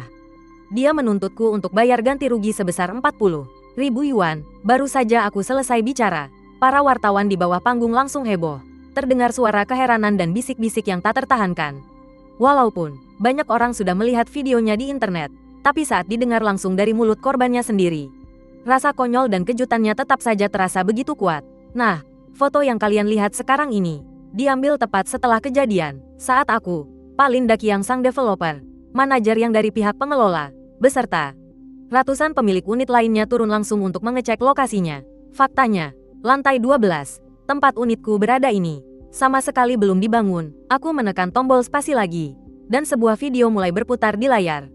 Video itu merekam momen konfrontasi kami di atap, saat Lin Daqiang dengan emosi meledak-ledak menunjuk ke arah ruang kosong, menuduhku menghasut warga. Dan potongan video epik itu menampilkan aku yang balas bertanya dengan tenang, "Mana jendelaku?" Meski videonya agak goyang, percakapan kami terdengar sangat jelas. Sikap Lin Daqiang yang sok garang padahal ciut, pertanyaanku yang santai, ditambah suara tawa ejekan dari para pemilik unit yang menggelegar, menciptakan kontras yang begitu dramatis. Mata para wartawan di ruangan itu langsung berbinar-binar. Ini adalah bahan berita yang paling nyata dan sensasional. Lantai yang tidak ada, jendela yang tidak ada, tapi aku malah dituntut ganti rugi 40.000 yuan. Aku mematikan video itu, lalu menatap tajam ke sekeliling ruangan. Aku mau tanya pada kalian semua di sini, tindakan macam apa ini? Aku tidak langsung menyimpulkannya, melainkan melempar pertanyaan itu kepada mereka semua. Tapi jawabannya sudah sangat jelas. Tanpa menunggu wartawan bertanya, aku lanjut bicara. Tapi, masalahnya sama sekali belum selesai sampai di situ. Saat kami para pemilik unit memutuskan untuk bersatu dan menempuh jalur hukum demi membela hak kami, yang kami dapatkan bukanlah permintaan maaf atau solusi dari developer, melainkan tindakan yang jauh lebih licik berupa teror, mental dan balas dendam. Aku kembali mengganti slide presentasi. Di layar besar muncul sederet foto yang mengerikan. Sebuah mobil sedan putih, 4 bannya kempes parah. Di kaca mobilnya, disemprot dengan cat merah menyala, tertulis 2 kata besar yang mengerikan, yaitu cari mati. Ini adalah anggota komite pemilik unit kita, Pak Chen Wensing. Aku menunjuk Pak Chen di sebelahku. Pak Chen berdiri sesuai isyaratku, lalu mengangguk sedih ke arah kamera. Pagi hari kemarin lusa, saat Pak Chen bersiap berangkat kerja, dia mendapati mobilnya sudah hancur begini. Inilah balasan dari pihak developer kepada kami para pemilik unit. Mereka pengecut, tidak berani menghadapi tuntutan kami secara langsung, dan malah memakai cara kotor begini untuk menakut-nakuti kami. Seluruh ruangan pun langsung gempar. Kalau insiden jendela sebelumnya masih terasa konyol seperti lelucon gelap, maka sekarang ini, teror keji dan brutal ini sukses membuat semua orang merinding sekaligus marah besar. Ini bukan lagi sekadar perselisihan bisnis biasa. Ini adalah provokasi terang-terangan. Aku memberikan isyarat mata pada Wang Feng. Wang Feng mengerti maksudku. Dia mengambil mikrofon di depannya. "Halo semuanya, saya adalah pengacara dari Bapak Xielin, sekaligus pengacara perwakilan dari komite pemilik rumah Fei Chui Jiangnan, Wang Feng." Begitu dia berbicara, aura seorang pengacara papan atas langsung terpancar. Berdasarkan fakta-fakta di atas, kami menganggap bahwa tindakan pihak pengembang dan manajemen properti terkait sudah bukan lagi sekadar pelanggaran perdata biasa. Dengan niat untuk menguasai secara ilegal, mereka menggunakan kebohongan untuk mengancam para pemilik rumah demi memeras uang dalam jumlah besar. Tindakan ini diduga kuat sebagai percobaan tindak pidana pemerasan. Setelah itu, mereka melakukan aksi teror kepada anggota komite, seperti menyemprotkan cat dan membocorkan ban mobil. Tindakan ini telah diduga kuat memenuhi unsur pidana perbuatan onar dan perusakan properti secara sengaja. Setiap tuduhan yang diucapkan Wang Feng, bagaikan palu godam yang menghantam keras hati semua orang. Dengan ini, kami secara resmi mengumumkan kepada publik bahwa kami telah mewakili lebih dari 260 keluarga pemilik rumah Fei Chui Jiangnan tahap 3 kepada Pengadilan Rakyat Kota Jiangcheng untuk secara resmi mengajukan permohonan gugatan kelompok. Kami menuntut pengembang segera menghentikan pelanggaran hukum, memberikan kompensasi kerugian, serta segera memenuhi kewajiban kontrak guna menyelesaikan sisa pembangunan proyek perumahan tersebut. Di saat yang sama, kami juga telah merangkum semua petunjuk kejahatan terkait menjadi sebuah dokumen pelaporan yang lengkap dan telah diserahkan kepada pihak kepolisian dan kejaksaan. Kami percaya bahwa hukum akan memberikan putusan yang adil bagi kami. Ucapan Wang Feng terdengar begitu tegas dan berwibawa, dengan logika yang sangat kuat, yang dalam sekejap meningkatkan esensi dari kasus ini. Dari sekadar berita masyarakat biasa, menjadi masalah hukum yang sangat serius. Pada akhirnya, mikrofon kembali ke tanganku. Aku berdiri, lalu membungkuk hormat dalam-dalam ke arah semua kamera di bawah panggung. Rekan-rekan media sekalian, kami berdiri di sini hari ini, bukan hanya untuk diri kami sendiri, tetapi juga untuk semua orang yang senasib dengan kami, yaitu keluarga-keluarga biasa yang telah menguras habis tabungan 3 generasi mereka, hanya demi mendapatkan sebuah rumah yang mangkrak pembangunannya. Yang kami inginkan bukanlah sekadar kompensasi, bukan juga belas kasihan. Yang kami tuntut adalah keadilan, adalah wibawa ketegasan hukum, dan sebuah rumah yang bisa melindungi kami dari badai, yang memang sudah seharusnya menjadi hak kami. Terima kasih semuanya. Setelah selesai bicara, aku berdiri tegak. Suasana di sana hening selama 3 detik. Lalu, seakan-akan ada gudang bom yang meledak. Tak terhitung banyaknya tangan yang terangkat tinggi, dan berbagai pertanyaan membanjir layaknya gelombang pasang. Konferensi pers tersebut telah mencapai titik puncaknya, dan aku tahu, tepat pada detik ini, terompet peperangan baru saja benar-benar ditiupkan. Lin Daqiang sedang berada di ruang istirahat lapangan golf pribadinya saat dia menonton siaran langsung konferensi pers ini. Di layar LCD raksasa itu, terpampang jelas wajahku dan Wang Feng yang sedang berpidato dengan penuh semangat di atas panggung. Saat layar besar itu menampilkan foto mobil dengan ban pecah, yang disemprot dengan tulisan, "Cari mati," menggunakan cat merah. Lin Daqiang sontak berdiri dari tempat duduknya. Wajah pengacara Qian di sebelahnya juga seketika berubah menjadi sangat pucat. Dasar tolol, aku menyuruh mereka untuk memecah belah dan memberi tekanan. Siapa yang menyuruh mereka melakukan hal bodoh yang malah meninggalkan jejak seperti ini? Lin Daqiang gemetar karena marah. Dia merampas sebatang cerutu mahal yang ada di dekatnya, lalu membantingnya keras-keras ke lantai, dan menginjak-injaknya sampai hancur berkeping-keping dengan sepatu kulit mahalnya. Dia sama sekali tidak menyangka, padahal dirinya baru saja menyusun strategi. Tapi serangan balik dari pihak lawan datang dengan begitu cepat, dan begitu mematikan.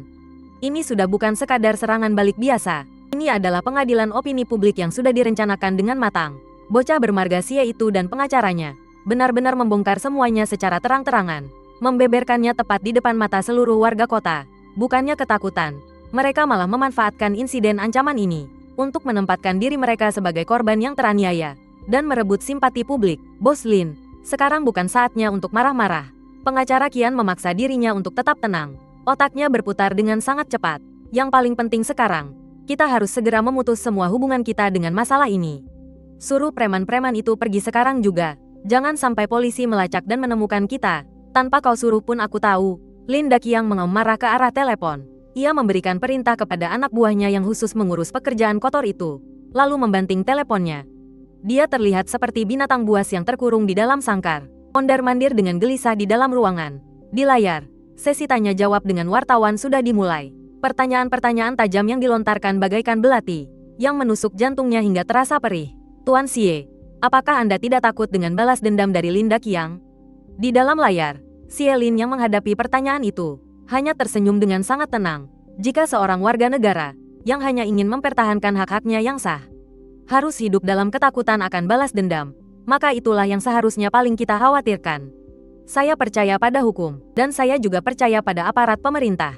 Namun, hal yang membuatnya merasa jauh lebih ketakutan adalah, belum sampai setengah jam setelah konferensi pers itu selesai, ponselnya mulai berdering tanpa henti. Telepon pertama datang dari pihak bank. Seseorang yang biasanya selalu bersikap sangat tunduk kepadanya. "Halo, Bos Lin, Anda sedang di mana sekarang? Sudah lihat berita? Aduh, masalah ini lumayan gawat.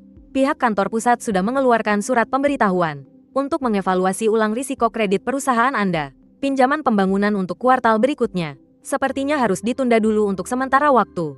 Telepon kedua datang dari pihak dinas tata kota. "Daqiang, apa yang sebenarnya kau lakukan? Masalah sepele begini kenapa bisa sampai bocor ke media? Sekarang semuanya sudah tahu. Masalah proyek tahap ketiga milikmu itu. Tim investigasi sudah bersiap untuk turun tangan. Urus saja dirimu sendiri." Lalu telepon ketiga, keempat, kelima, dari para mitra, pemasok, dan yang lainnya. Panggilan telepon yang datang silih berganti itu bagaikan seember air es, yang disiramkan dari kepala hingga ke ujung kakinya, membuatnya merinding ketakutan. Semua orang menghindarinya seolah dia itu wabah penyakit, sibuk memutus hubungan dengannya. Bisnis yang sudah ia bangun susah payah selama belasan tahun, ternyata serapus selembar kertas di hadapan tekanan opini publik yang begitu besar. Ibarat pohon tumbang, kera-kera pun lari berhamburan. Bukan, pohonnya bahkan belum tumbang, tapi kera-kera sialan itu sudah mulai mencari dahan lain untuk bergantung.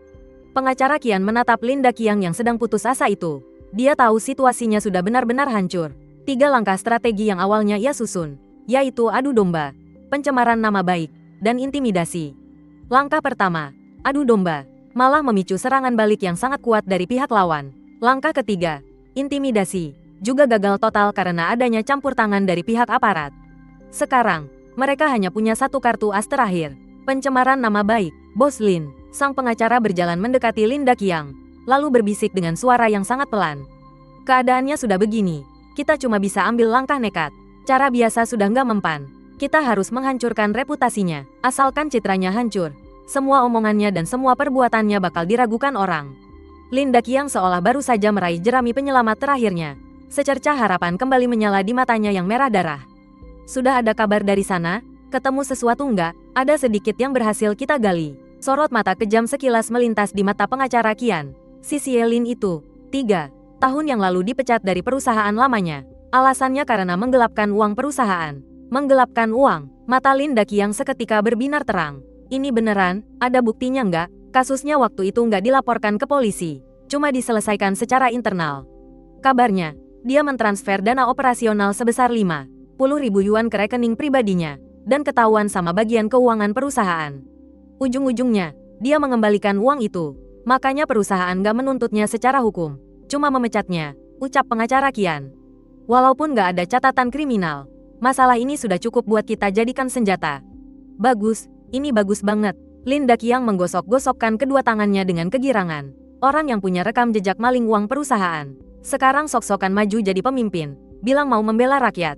Siapa yang bakal percaya? Dia itu cuma mau numpang tenar. Penipu yang mau cari untung dalam kesempitan. Dia seolah sudah bisa membayangkan momen di mana Sielin dihujat habis-habisan oleh publik. Qian, cepat urus ini. Bayar buzzer paling top di seluruh internet. Sebarkan berita ini sampai ke pelosok manapun. Aku mau bikin dia berubah dari pahlawan jadi sampah masyarakat. Pengacara Qian mengangguk. Sorot penuh perhitungan berkilat di matanya. Tenang saja, Pak Lin. Medan perang di internet itu kejam. Orang biasa yang mau melawan kekuatan pemodal masih terlalu bocah buat main-main begini. Dia mengeluarkan ponselnya dan mulai menghubungi kerajaan gelap yang bersembunyi di balik bayang-bayang internet. Dia tahu betul, ini kesempatan terakhir mereka. Kalau kali ini sampai gagal lagi, maka yang menanti Lin Daqiang dan dirinya hanyalah jurang kehancuran yang tak berujung. Operasi pembunuhan karakter itu dimulai secara diam-diam pada malam kedua setelah konferensi pers selesai. Kehebohan pertama kali muncul di forum daring lokal terbesar di kota Jiangcheng. Sebuah utas berjudul, Plot Twist Gila. Pahlawan kasus proyek mangkrak, Sielin, ternyata pernah dipecat karena menggelapkan uang perusahaan. Diunggah oleh sebuah akun anonim yang baru saja dibuat. Isi utas itu ditulis dengan sangat meyakinkan, menceritakan secara rinci bagaimana 3 tahun lalu, Sielin, saat bekerja di sebuah perusahaan bernama Teknologi Hongda, memanfaatkan jabatannya untuk mentransfer dana perusahaan sebesar 50.000 yuan ke rekening pribadinya, hingga akhirnya ketahuan. Dan dipaksa mengembalikan uang panas tersebut lalu dipecat. Si penulis juga melampirkan selembar tangkapan layar dari jalur internal perusahaan. Walaupun informasi pentingnya sudah disensor, tapi format dan gaya bahasanya terlihat sangat meyakinkan. Begitu utas ini dipublikasikan, kolom komentarnya langsung meledak dengan dukungan dan balasan, mendorongnya naik ke posisi paling atas di halaman utama forum tersebut. Anjir, seriusan nih, plot twistnya cepat banget. Udah gue bilang, kan, mana ada orang yang suci tanpa celah di dunia ini. Ternyata aslinya cuma maling berkedok pahlawan. Ngeri banget kalau dipikir-pikir, orang yang pernah menggelapkan uang kantor, sekarang ngajak ratusan pemilik rumah buat maju sidang. Coba tebak apa tujuan aslinya? Jangan-jangan dia mau meres pihak pengembang, buat minta uang tutup mulut dalam jumlah gede. Terus uangnya dimakan sendiri, kan? Komen di atas masuk akal juga. Citranya hancur cepet banget. Kita yang nyimak cuma bisa geleng-geleng kepala. Berkat ribuan akun yang menyamar sebagai netizen biasa, menggunakan kalimat yang hampir sama persis, terus-menerus menekankan soal penggelapan dana. Kata-kata kunci seperti masalah moral dan motif terselubung. Sebuah badai opini publik yang direncanakan dengan matang, berusaha menarikku dari tahta pahlawan pembela hak, jatuh ke dalam lumpur. Wang Feng langsung memberitahuku soal situasi ini saat itu juga. Di telepon, suaranya terdengar tenang seperti biasa. Pak Xie, jangan panik. Ini sudah bisa ditebak. Pihak lawan sudah mulai bermain. Penggelapan dana, mendengar tuduhan ini. Awalnya aku kaget, lalu tertawa saking marahnya. Pintar sekali mereka mengarang cerita. 3 tahun yang lalu, kejadian itu sama sekali bukan penggelapan dana. Sebenarnya apa yang terjadi? Desak Wang Feng. Aku lalu memberinya penjelasan singkat. 3 tahun lalu, aku bekerja sebagai sales di perusahaan itu. Waktu itu, aku berhasil mendapatkan seorang klien. Klien itu buru-buru minta barangnya dikirim. Tapi proses keuangan di perusahaan sangat lambat. Supaya pengiriman tidak tertunda, aku pakai uangku sendiri untuk menalangi uang barang itu ke perusahaan. Lalu aku minta klien untuk mentransfer uangnya langsung ke rekeningku. Tindakan ini sudah aku laporkan sebelumnya kepada atasan langsungku. Aku juga menyimpan semua riwayat obrolan dan bukti transfernya. Kemudian, ada direktur keuangan baru di perusahaan. Demi cari muka dan sok melakukan audit internal, dia sengaja mengorek-ngorek kejadianku ini. Dia bersikeras bilang kalau tindakanku itu melanggar aturan, dan dicurigai melakukan penggelapan dana, walaupun aku sudah menunjukkan semua bukti untuk membuktikan kalau aku tidak bersalah. Tapi direktur keuangan baru yang sok berkuasa itu tetap bersikeras kalau aku sudah merusak aturan. Pada akhirnya, perusahaan memecatku dengan alasan pelanggaran sistem keuangan yang fatal. Waktu itu aku masih muda dan emosian, jadi aku malas berdebat panjang lebar dengan mereka. Aku ambil uang pesangonnya, lalu pergi begitu saja. Aku benar-benar tidak menyangka kalau cerita lama ini malah digali lagi oleh Lin Daqiang dan dipelintir menjadi seperti sekarang. Wang Feng diam selama beberapa detik setelah mendengarnya. Lalu dia tertawa. Oh, ternyata begitu, Pak Xie.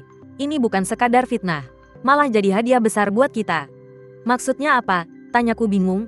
Coba kamu pikir, mereka sudah susah payah mengulik masa lalumu sampai ke akar-akarnya, dan pada akhirnya cuma bisa memunculkan cerita basi yang sudah diputarbalikkan ini untuk menyerangmu. Itu tandanya apa? Tanya balik Wang Feng padaku. Aku langsung paham, itu tandanya rekam jejakku ini terlalu bersih, sampai-sampai membuat mereka putus asa. Tepat sekali, tawa Wang Feng. Mereka tidak bisa menemukan aibmu yang sebenarnya, jadi mereka cuma bisa menyebar hoaks. Dan hoaks itu sangat mudah untuk dipatahkan. Sekarang kamu jangan melakukan apa-apa. Jangan pernah menanggapi masalah ini di depan umum. Biarkan saja mereka berakting sesuka hati. Biarkan beritanya makin besar makin bagus. Kenapa? Karena semakin tinggi mereka terbang, semakin sakit saat jatuh. Tunggu sampai mereka berhasil memancing rasa penasaran semua orang, dan menanamkan pemikiran kalau Xie Lin punya masalah moral. Sampai ke titik puncaknya, barulah kita keluarkan semua bukti lengkapnya sekaligus. Nanti, serangan balik dari publik pasti akan jauh lebih dahsyat dari sebelum-sebelumnya. Lin Daqiang ini malah sedang mempertaruhkan nyawanya sendiri demi membersihkan namamu. Aku benar-benar kagum dengan taktiknya Wang Feng. Dia selalu bisa melihat peluang paling menguntungkan dari situasi yang paling berbahaya sekalipun. Di saat yang bersamaan, grup obrolan warga perumahan juga mendadak heboh. Hoaks di internet itu mau tidak mau ikut tersebar ke dalam grup. Aku terus memantau keributan yang ada di dalam grup perumahan itu, dan aku sadar, aku harus bicara untuk menenangkan situasi ini. Aku tidak memberikan penjelasan yang bertele-tele. Aku juga tidak membalas dengan marah-marah. Aku cuma mengirim pesan singkat di grup itu. Bapak dan Ibu tetangga sekalian, terima kasih atas perhatiannya. Terkait komentar di internet, saya cuma mau bilang satu hal. Yang benar akan tetap benar. Yang salah akan ketahuan salahnya. Musuh kita itu pihak developer WL, bukan saya. Jangan biarkan masa lalu saya, Xie Lin, atau taktik kotor ini mengalihkan fokus kalian semua. Tujuan kita dari awal sampai akhir cuma satu, yaitu mendapatkan kembali rumah kita. Besok pagi, pengacara Wang Feng akan mewakili kita, merilis pernyataan hukum resmi untuk menjawab semua tuduhan itu. Tolong percayalah pada hukum, percayalah pada fakta. Ucapanku bagaikan obat penenang, yang perlahan meredakan kepanikan di grup warga. Sebagian besar warga memilih untuk percaya padaku, percaya pada orang yang telah memimpin mereka membongkar kebohongan.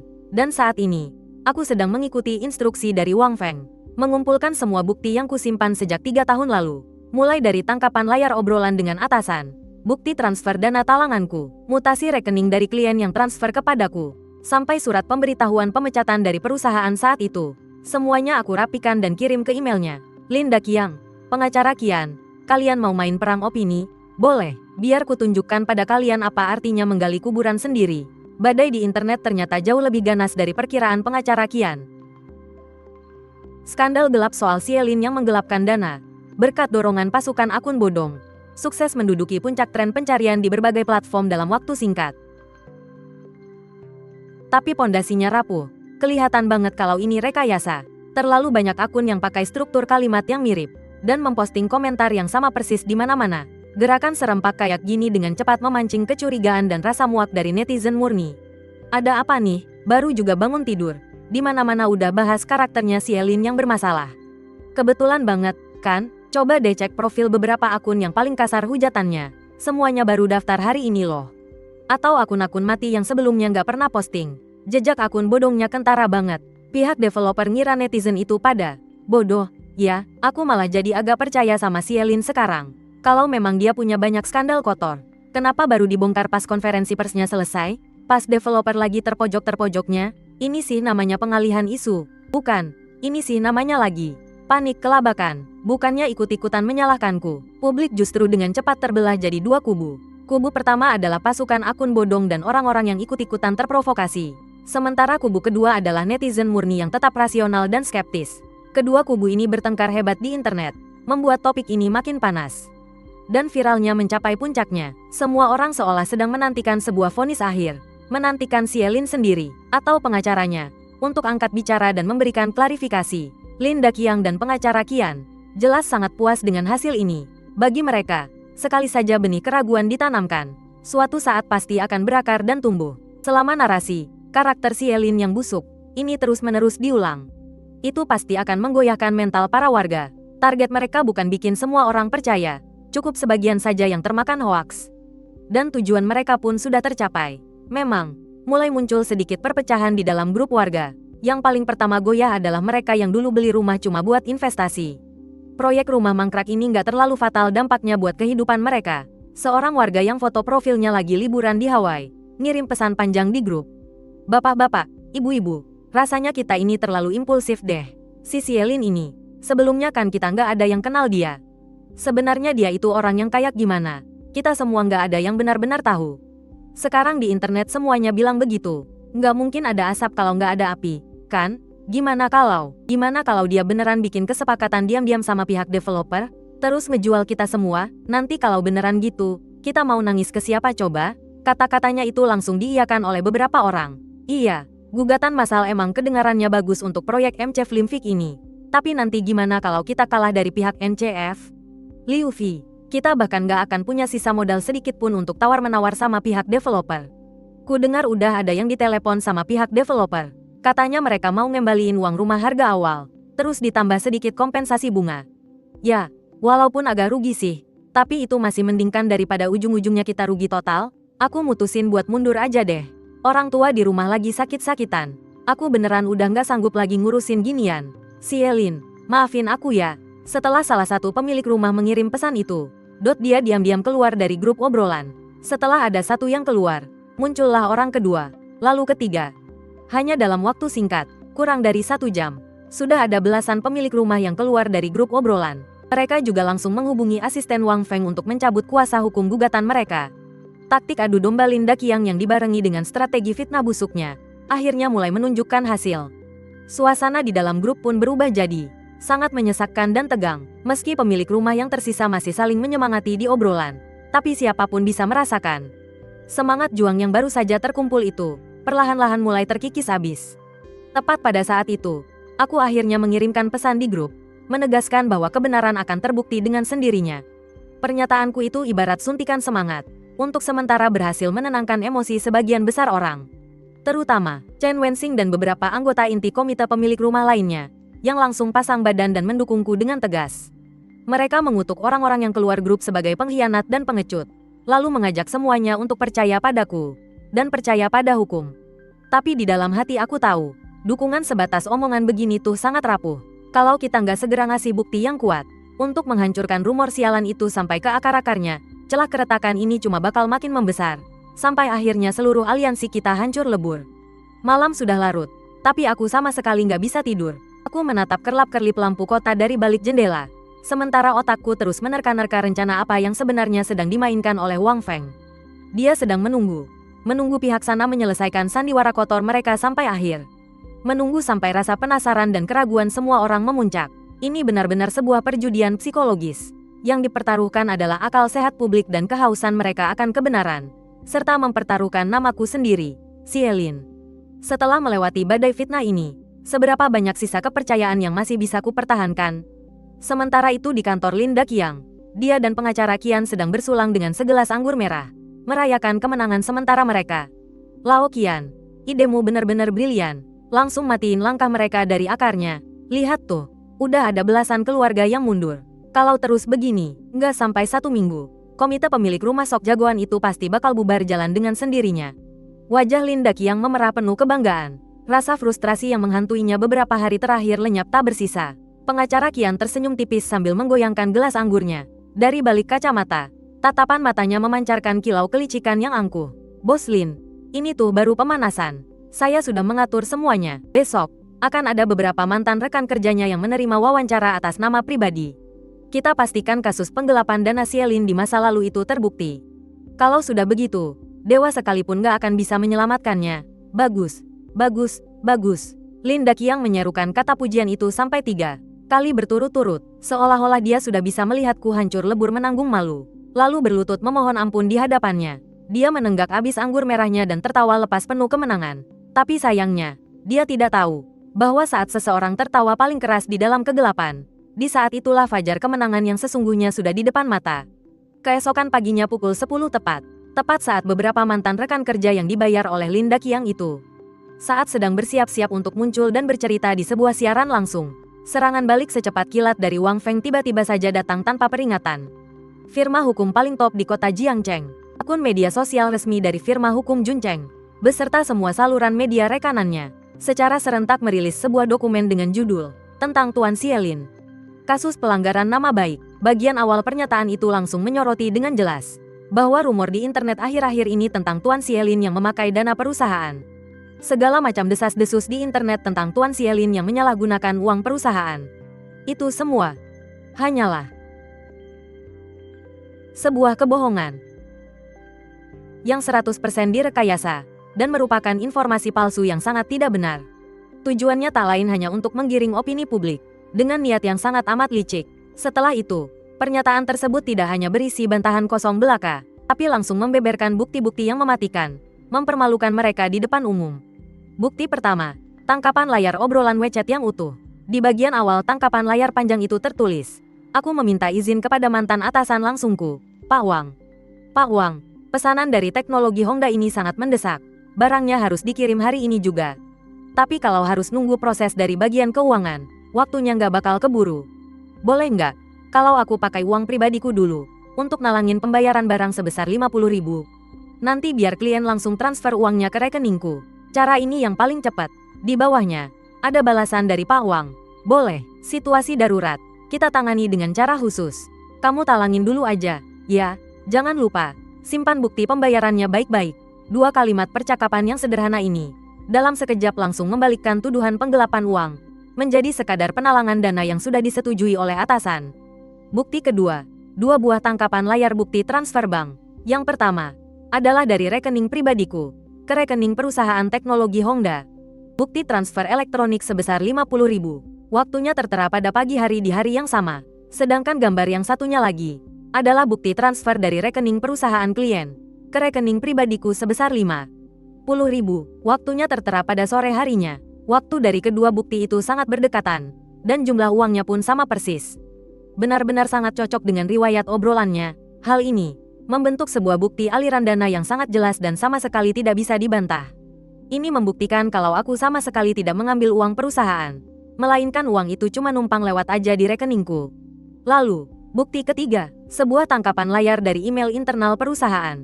Pengirimnya adalah aku, dan penerimanya adalah atasan langsungku, Pak Wang, beserta Departemen Keuangan Perusahaan. Isi emailnya menjelaskan tentang penjelasan tertulisku secara rinci mengenai seluruh proses dari kejadian penalangan uang barang ini. Aku juga sudah melampirkan semua bukti-bukti transaksinya. Email ini membuktikan kalau aku langsung memberikan laporan yang sangat lengkap kepada pihak perusahaan saat itu juga. Tindakanku ini sangat jujur dan terbuka, tanpa ada satupun hal yang aku tutup-tutupi. Nah, untuk bukti yang keempat, sebuah surat hasil pindaian, yaitu surat pemberitahuan pemutusan kontrak kerja, yang sudah dibubuhi stempel resmi dari perusahaan teknologi Hongda. Alasan pemutusan kontrak kerja yang ada di surat itu, tertulis sangat jelas hitam di atas putih, yaitu melanggar sistem pencairan dana keuangan perusahaan secara fatal, beserta peraturan manajemen dananya. Wang Feng sengaja menandai kalimat ini dengan kotak merah, dan di sebelahnya, dia melampirkan sebuah penjelasan hukum yang singkat, namun sangat mengena. Katanya, melanggar sistem dan menggelapkan uang perusahaan adalah 2 konsep hukum yang sifatnya sangat amat berbeda. Yang pertama, itu murni cuma soal pelanggaran disiplin kerja aja. Sedangkan yang kedua, Itu sudah masuk ke ranah tindak pidana kriminal. Perusahaan teknologi Hongda saat itu memecat Tuan Xielin dengan alasan pelanggaran sistem operasional perusahaan. Fakta ini justru menjadi senjata makan tuan yang membuktikan kalau tindakan Tuan Xielin pada saat itu sama sekali bukan penggelapan uang seperti yang dituduhkan. Keempat, bukti ini saling berkaitan dengan sangat kuat, tersusun dengan sangat rapi. Bagaikan 4 tamparan keras yang menamparkan wajah semua penyebar rumor itu tanpa ampun. Mereka, semua itu membentuk rantai bukti yang utuh dan kuat, menghancurkan menara yang dibangun dari kebohongan dan fitnah itu. Hancur berkeping-keping dalam sekejap. Di akhir pernyataan tersebut, ada deklarasi perang yang tegas dari firma hukum Juncheng. Mereka memperingatkan semua pihak yang menyebarkan informasi hoaks tersebut, serta platform terkait, harus segera menghapus konten itu. Mereka wajib meminta maaf secara terbuka kepada Tuan Xielin dan memulihkan nama baiknya.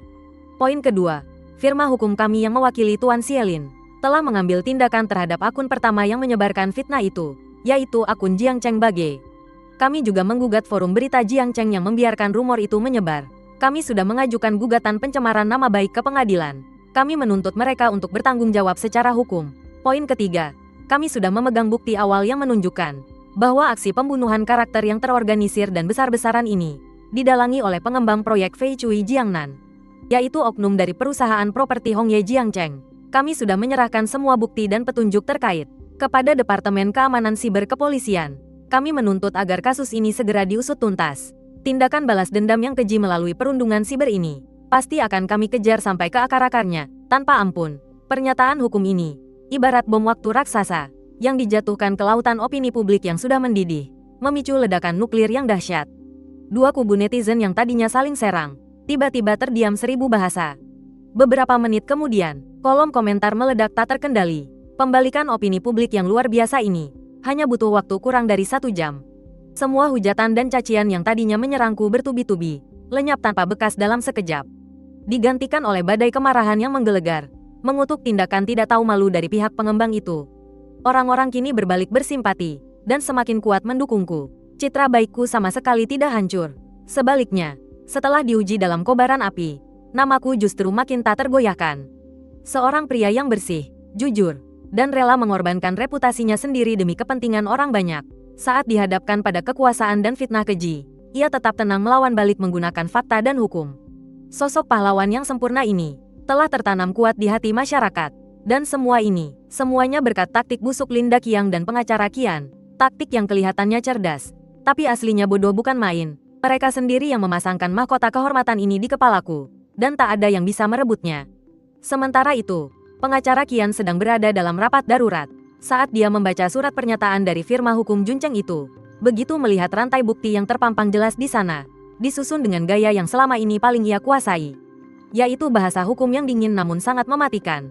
Untuk pertama kalinya, tangannya gemetar tak terkendali. Dia sadar bahwa dia sudah kalah telak.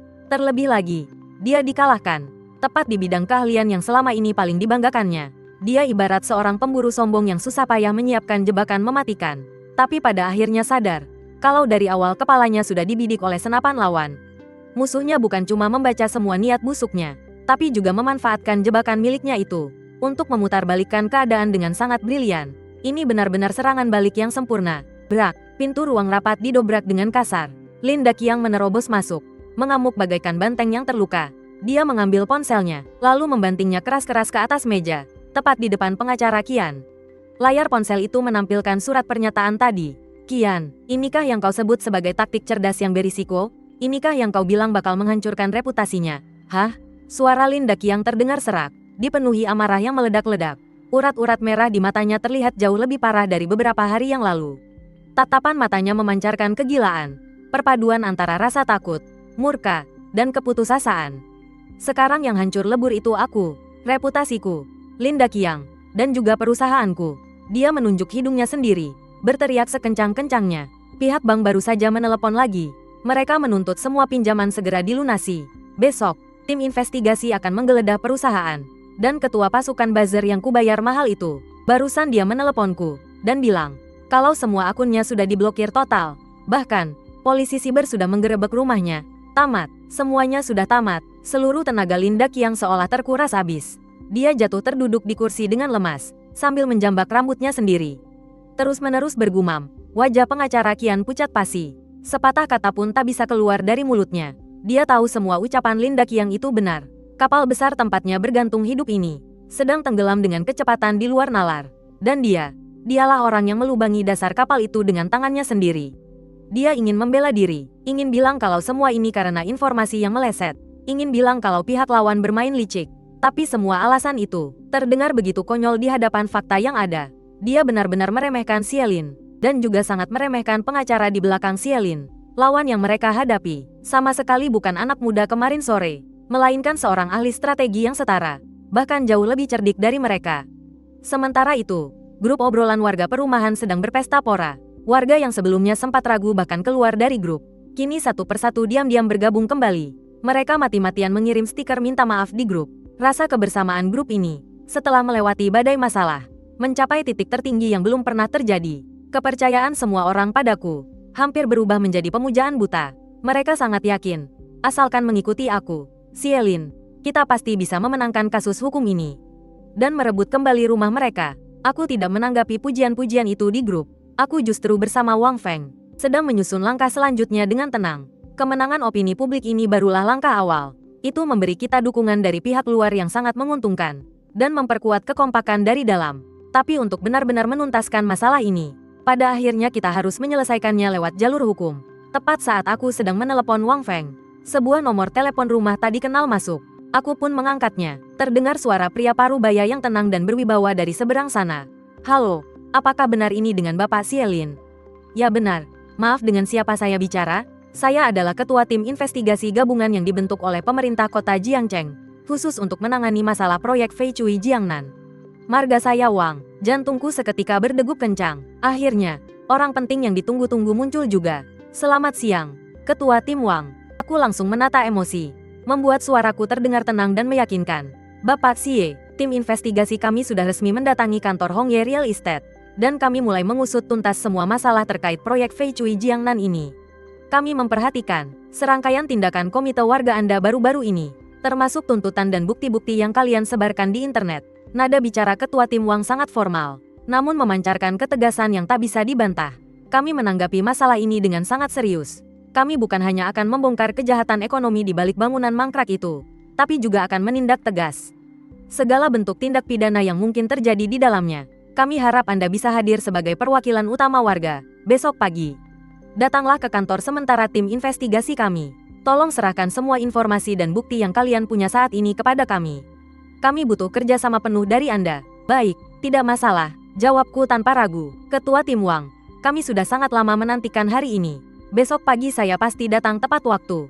Setelah menutup telepon, aku langsung menyampaikan kabar gembira ini pada Wang Feng.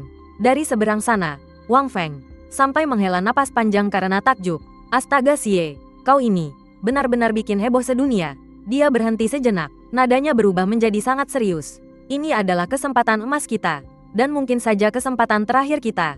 Besok, bawa semua berkas yang sudah kita siapkan, termasuk bukti keterlibatan Linda Qiang dengan sindikat preman, serta jaringan mafia. Bawa semuanya. Kita bukan cuma harus membantu warga merebut kembali rumah mereka, tapi kita juga akan meminjam tangan tim investigasi ini untuk mencabut Linda Qiang, si parasit beracun yang sudah bertahun-tahun menggerogoti kota Jiangcheng ini.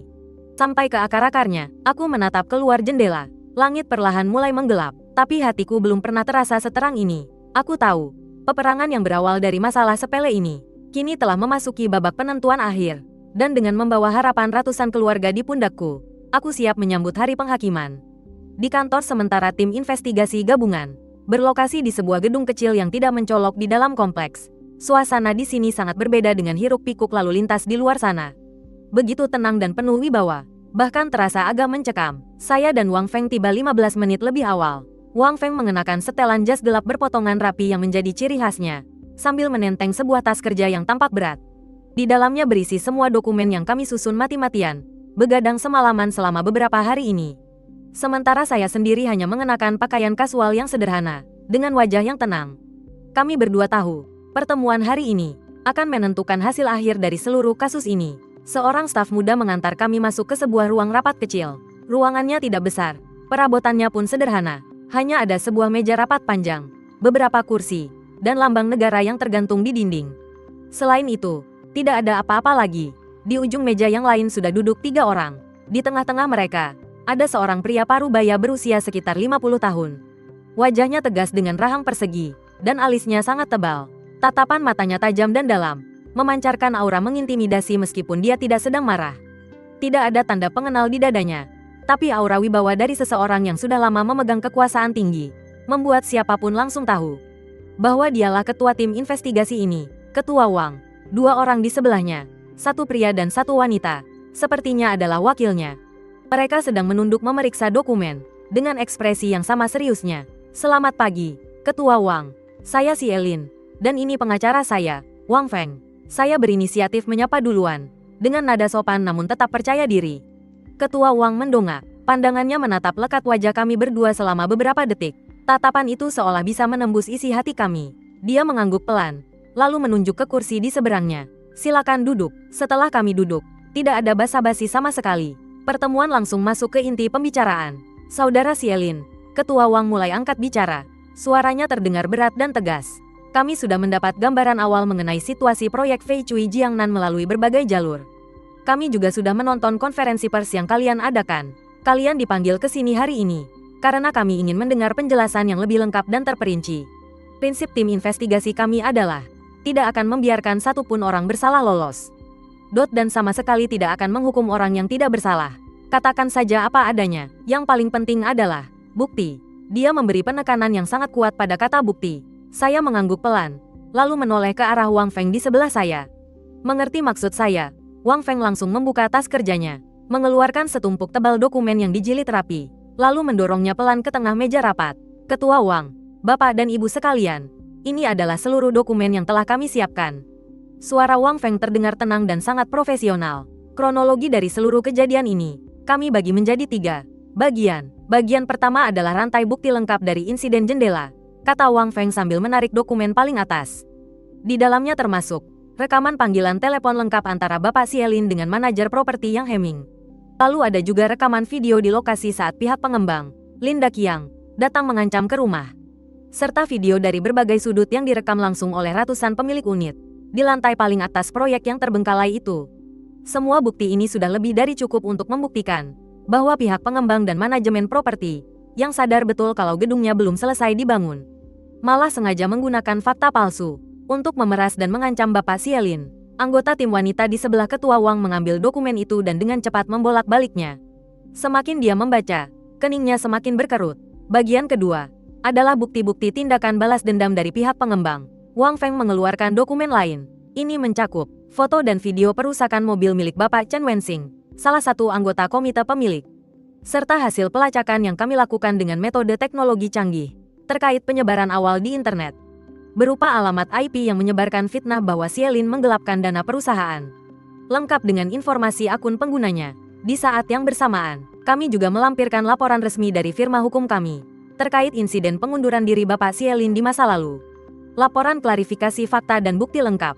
Bukti-bukti ini mengarah pada satu fakta yang jelas. Setelah para pemilik rumah memutuskan untuk menuntut haknya melalui jalur hukum, pihak pengembang justru mengambil serangkaian tindakan ilegal dengan cara-cara yang mengancam, melakukan intimidasi, fitnah, dan manipulasi opini publik untuk menghalangi upaya hukum para pemilik rumah. Jari ketua tim Wang mengetuk pelan di atas meja. Wajahnya terlihat semakin tegang. Dan bagian ketiga, yang juga kami anggap sebagai bagian paling inti, nada bicara pengacara Wang Feng menjadi lebih serius. Dia mengeluarkan dokumen terakhir, yang sekaligus paling krusial. Ini adalah hasil dari dokumen yang kami dapatkan melalui lebih dari 260 kontrak pembelian rumah yang diberikan oleh para pemilik, serta bukti pembayarannya. Setelah kami melakukan pencocokan silang dan analisis mendalam, kami menemukan dugaan masalah keuangan besar yang melibatkan perusahaan properti Hongye Jiangcheng dalam proyek Fei Chui Jiangnan. Dia membalik halaman dokumen itu, menunjuk pada salah satu grafik analisis aliran dana yang dibuat oleh akuntan profesional. Kami menemukan bahwa seluruh uang pembelian rumah yang dibayarkan oleh para pemilik, yang totalnya lebih dari 700 juta yuan, tidak semuanya masuk ke rekening pengawasan proyek. Dari jumlah itu, ada hampir 300 juta yuan yang, setelah masuk ke rekening pengawasan, dipindahkan melalui beberapa perusahaan cangkang yang seolah tidak ada hubungannya. Dana itu akhirnya mengalir ke kantong pribadi Linda Qiang, serta proyek investasi lain yang dikendalikan oleh keluarganya. Bahkan, ada sebagian dana yang dilarikan ke luar negeri. Inilah akar penyebab putusnya rantai pendanaan proyek Fei Chui Jiangnan, yang pada akhirnya membuat proyek itu mangkrak. Ini bukan sekadar salah urus bisnis biasa, tapi ini sudah mengarah pada dugaan penipuan kontrak dan penggelapan dana, serta tindak pidana ekonomi berat berupa pencucian uang. Kata-kata Wang Feng bagaikan ledakan bom besar, yang membuat suasana di seluruh ruang rapat mendadak beku. Jari ketua tim Wang berhenti mengetuk meja. Dia mengambil grafik aliran dana itu, dan mempelajarinya dengan saksama bersama anggota tim pria di sebelahnya. Ekspresi mereka benar-benar serius, tidak seperti sebelumnya. Cukup lama kemudian, ketua tim Wang mengangkat kepalanya, menatapku dengan tajam. Jiang Cheng, kawan Xielin, pengacara Wang Feng. Kalian tahu apa konsekuensinya menyerahkan materi ini? Aku membalas tatapannya dan menjawab dengan tenang. Tahu, ini berarti sudah tidak ada lagi jalan damai antara kami dan Linda Qiang. Ini juga berarti, kami mempertaruhkan nasib dan nyawa dari lebih dari 200 keluarga ini kepada tim penyelidik. Wang Feng menambahkan, ketua tim Wang, saya juga punya beberapa petunjuk lain. Linda Qiang sudah bertahun-tahun berkuasa di Jiangcheng. Dia bertindak semena-mena, dan kemungkinan besar punya hubungan dengan jaringan mafia dan preman setempat. Alasan kenapa dia berani secara terang-terangan merampas dana para pemilik rumah, dan melakukan ancaman serta intimidasi tanpa rasa takut, kemungkinan besar karena dia punya backingan kuat di belakangnya. Saya harap petunjuk ini juga bisa dimasukkan ke dalam ruang lingkup penyelidikan. Usut sampai tuntas, dan basmi kejahatan sampai ke akarnya. Ketua tim Wang menatap kami dalam-dalam, lalu perlahan berdiri. Dia tidak mengucapkan kata-kata manis yang berlebihan, hanya dengan sungguh-sungguh mengambil ketiga dokumen itu, lalu berkata kepadaku dan Wang Feng dengan suara berat, "Saya mewakili tim penyelidik gabungan. Berterima kasih atas informasi dan bukti penting yang kalian berikan. Tolong percayalah pada tekad kami, dan percayalah pada kekuatan hukum dan keadilan rakyat. Kami akan segera membentuk tim khusus untuk menyelidiki secara mendalam dugaan kejahatan ekonomi dan keterlibatan jaringan preman yang kalian laporkan. Selama masa penyelidikan, kami akan menjamin keselamatan jiwa kalian sebagai perwakilan pemilik rumah sesuai dengan hukum. Kembalilah dan tunggu kabarnya." Langit di Jiangcheng tidak akan selamanya gelap. Saat kami berjalan keluar dari gedung itu, sinar mentari pagi kebetulan sedang menembus awan dan menyinari kami. Aku menengadah menatap langit yang biru cerah, dan menghela napas panjang. Aku tahu, kegelapan terakhir sebelum fajar menyingsing akan segera hancur berkeping-keping.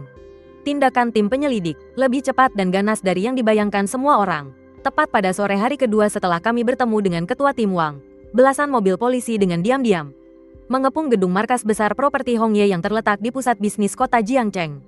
Polisi berseragam dan petugas yang memakai tanda pengenal tim penyelidik dengan cepat mengamankan semua pintu keluar masuk dan menyegel seluruh gedung itu. Para karyawan properti Hongye dibuat terbelalak kaget oleh penggerebekan yang tiba-tiba ini.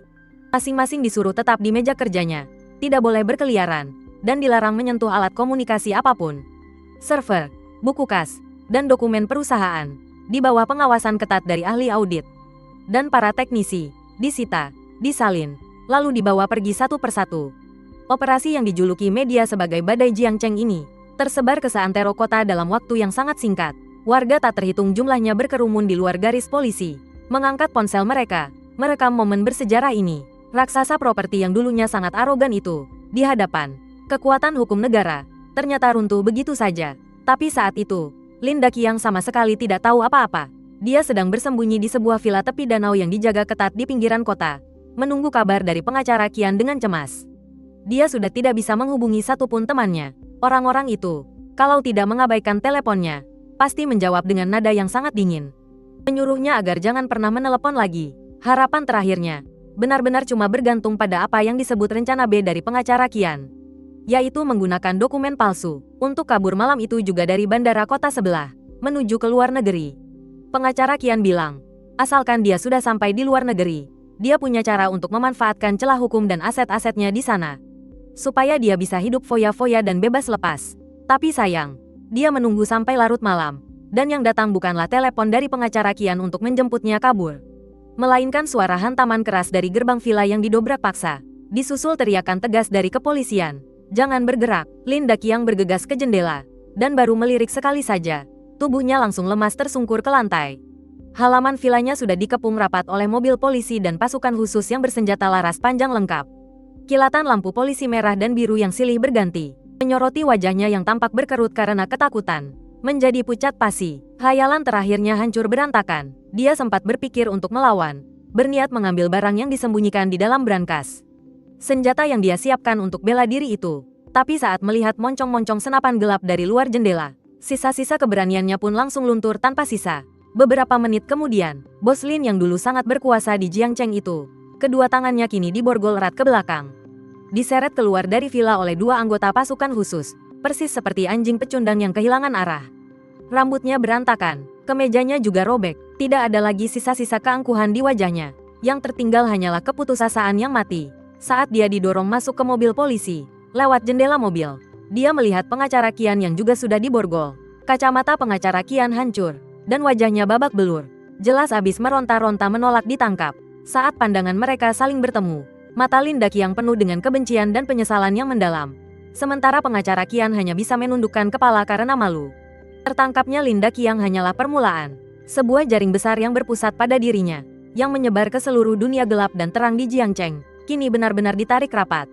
Manajer properti Yang Heming, setelah ditahan selama beberapa hari, pertahanan mentalnya hancur lebur. Dia langsung buka mulut dan membeberkan semuanya tanpa ragu, tentang bagaimana selama bertahun-tahun ini dia bergerak di bawah perintah Linda Qian, menilap dana perbaikan, menindas pemilik rumah, bahkan bekerja sama dengan komplotan preman untuk melakukan ancaman kekerasan, dan serangkaian tindak kejahatan lainnya. Mantan rekan kerjaku yang dibayar Linda Qian untuk mencemarkan nama baikku di internet, akhirnya ditangkap oleh pihak berwajib di luar kota. Mereka mengakui semua perbuatan kotornya, yang disuruh oleh pengacara Qian untuk memfitnahku demi uang. Mereka sangat menyesali perbuatannya, tapi yang lebih mengejutkan lagi adalah, seiring berjalannya penyelidikan, di balik proyek mangkrak Fei Chui Jiangnan, banyak rahasia gelap yang akhirnya terbongkar. Ternyata, Linda Qian tidak cuma membawa kabur uang para pembeli rumah, tapi dia juga memalsukan kontrak dan memanipulasi data proyek. Untuk meraup pinjaman pembangunan hingga ratusan juta, dia juga diam-diam bersekongkol dengan beberapa petinggi proyek saat itu, membeli tanah dengan harga yang sangat murah, lalu memalsukan berbagai izin, termasuk soal tata kota dan pemadam kebakaran. Semua itu jelas sangat membahayakan keselamatan, ibarat menarik satu akar, tanahnya ikut terbongkar. Gara-gara kasus Linda Qian ini, kota Jiangcheng mengalami goncangan besar yang belum pernah terjadi sebelumnya. Semua orang panik, seluruh kota Jiangcheng, gara-gara kasus yang berawal dari sebuah jendela fiktif ini, akhirnya memicu gerakan besar-besaran untuk menyapu bersih para koruptor dan membersihkan sistem pemerintahan. Di televisi, saluran berita terus-menerus menyiarkan tentang Linda Qian, beserta perkembangan terbaru kasus sindikat kejahatan ekonomi terbesarnya. Saluran 17 terus melaporkan langkah hukuman dan perkembangan terbaru dari sindikat kejahatan ekonomi yang luar biasa besar ini. Pembawa berita dengan nada menggebu-gebu menyampaikan tekad bulat pemerintah kota untuk memberantas para mafia dan melindungi kesejahteraan rakyat. Aku duduk santai di sofa rumahku, menonton semua itu dengan perasaan lega. Tiba-tiba ponselku berbunyi. Ada pesan masuk di grup warga perumahan. Itu dari Chen Wenxing. Dia mengirimkan sebuah foto, tangkapan layar berita TV yang memperlihatkan Linda Qian dimasukkan ke dalam mobil tahanan. Di bawahnya hanya tertulis sebuah pesan. Langit sudah terang. Di bawahnya, ada ratusan warga yang kompak membalas dengan setuju. Aku pun mematikan TV, lalu berjalan ke arah jendela, menatap rembulan yang bersinar terang di luar sana. Ya, langit memang sudah terang. Tapi bagi kami, yang terus bertahan di dalam kegelapan, dan menderita selama lebih dari 2 tahun ini, sekadar melihat langit menjadi terang saja tidaklah cukup. Yang kami inginkan adalah apa yang muncul setelah pagi tiba, yaitu sinar matahari yang hangat, yang memang seharusnya menyinari kehidupan kami sejak dulu. Waktu adalah obat penyembuh yang paling ampuh, sekaligus hakim yang paling adil. 6 bulan kemudian, kasus mega korupsi Linda Qian yang menghebohkan publik akhirnya menemui titik terang. Surat putusan dari pengadilan tingkat menengah kota Jiangcheng, bagaikan palu keadilan yang sangat kuat, yang akhirnya mengetuk ketukan terakhirnya. Seluruh kejahatan Linda Qian digabungkan, dan dia dijatuhi hukuman kurungan seumur hidup. Hak politiknya dicabut seumur hidup, dan seluruh harta pribadinya disita oleh negara, kerajaan bisnisnya, serta semua uang dan kekuasaan yang dia kejar seumur hidupnya, pada akhirnya lenyap menjadi debu. Kini, dia harus menghabiskan hari-harinya di balik jeruji besi, untuk meratapi semua dosa-dosanya sepanjang sisa hidupnya. Lalu, pengacara Qian dijatuhi hukuman 15 tahun penjara. Bakat dan ilmunya di bidang hukum yang selama ini sangat dia banggakan, justru menjadi senjata makan tuan yang menjebloskannya ke dalam bui. Sang manajer perumahan, Yang Heming, beserta para cecunguk yang ikut serta mengancam dan memeras kami, preman-preman pembuat onar, dan juga para pasukan buzzer internet itu. Semuanya dijatuhi hukuman antara 3 hingga 10 tahun kurungan penjara, sesuai dengan tingkat kejahatan mereka masing-masing. Yang menanti mereka semua, hanyalah hukuman yang sangat kejam. Jaringan mafia yang selama bertahun-tahun mencengkeram kota Jiangcheng, akhirnya berhasil dihancurkan tanpa sisa. Semua bajingan itu akhirnya menerima ganjaran yang setimpal atas perbuatan mereka. Bagi kami para pembeli rumah di Feichui Jiangnan, melihat bajingan-bajingan itu dihukum memang sangat melegakan hati. Tapi, ada satu hal yang jauh lebih penting bagi kami. Bagaimana nasib bangunan mangkrak yang menyimpan impian kami untuk berkeluarga itu? Di bawah arahan tim investigasi gabungan pemerintah, sebuah pertemuan penting yang akan menentukan nasib akhir kami akhirnya digelar di Aula Balai Kota.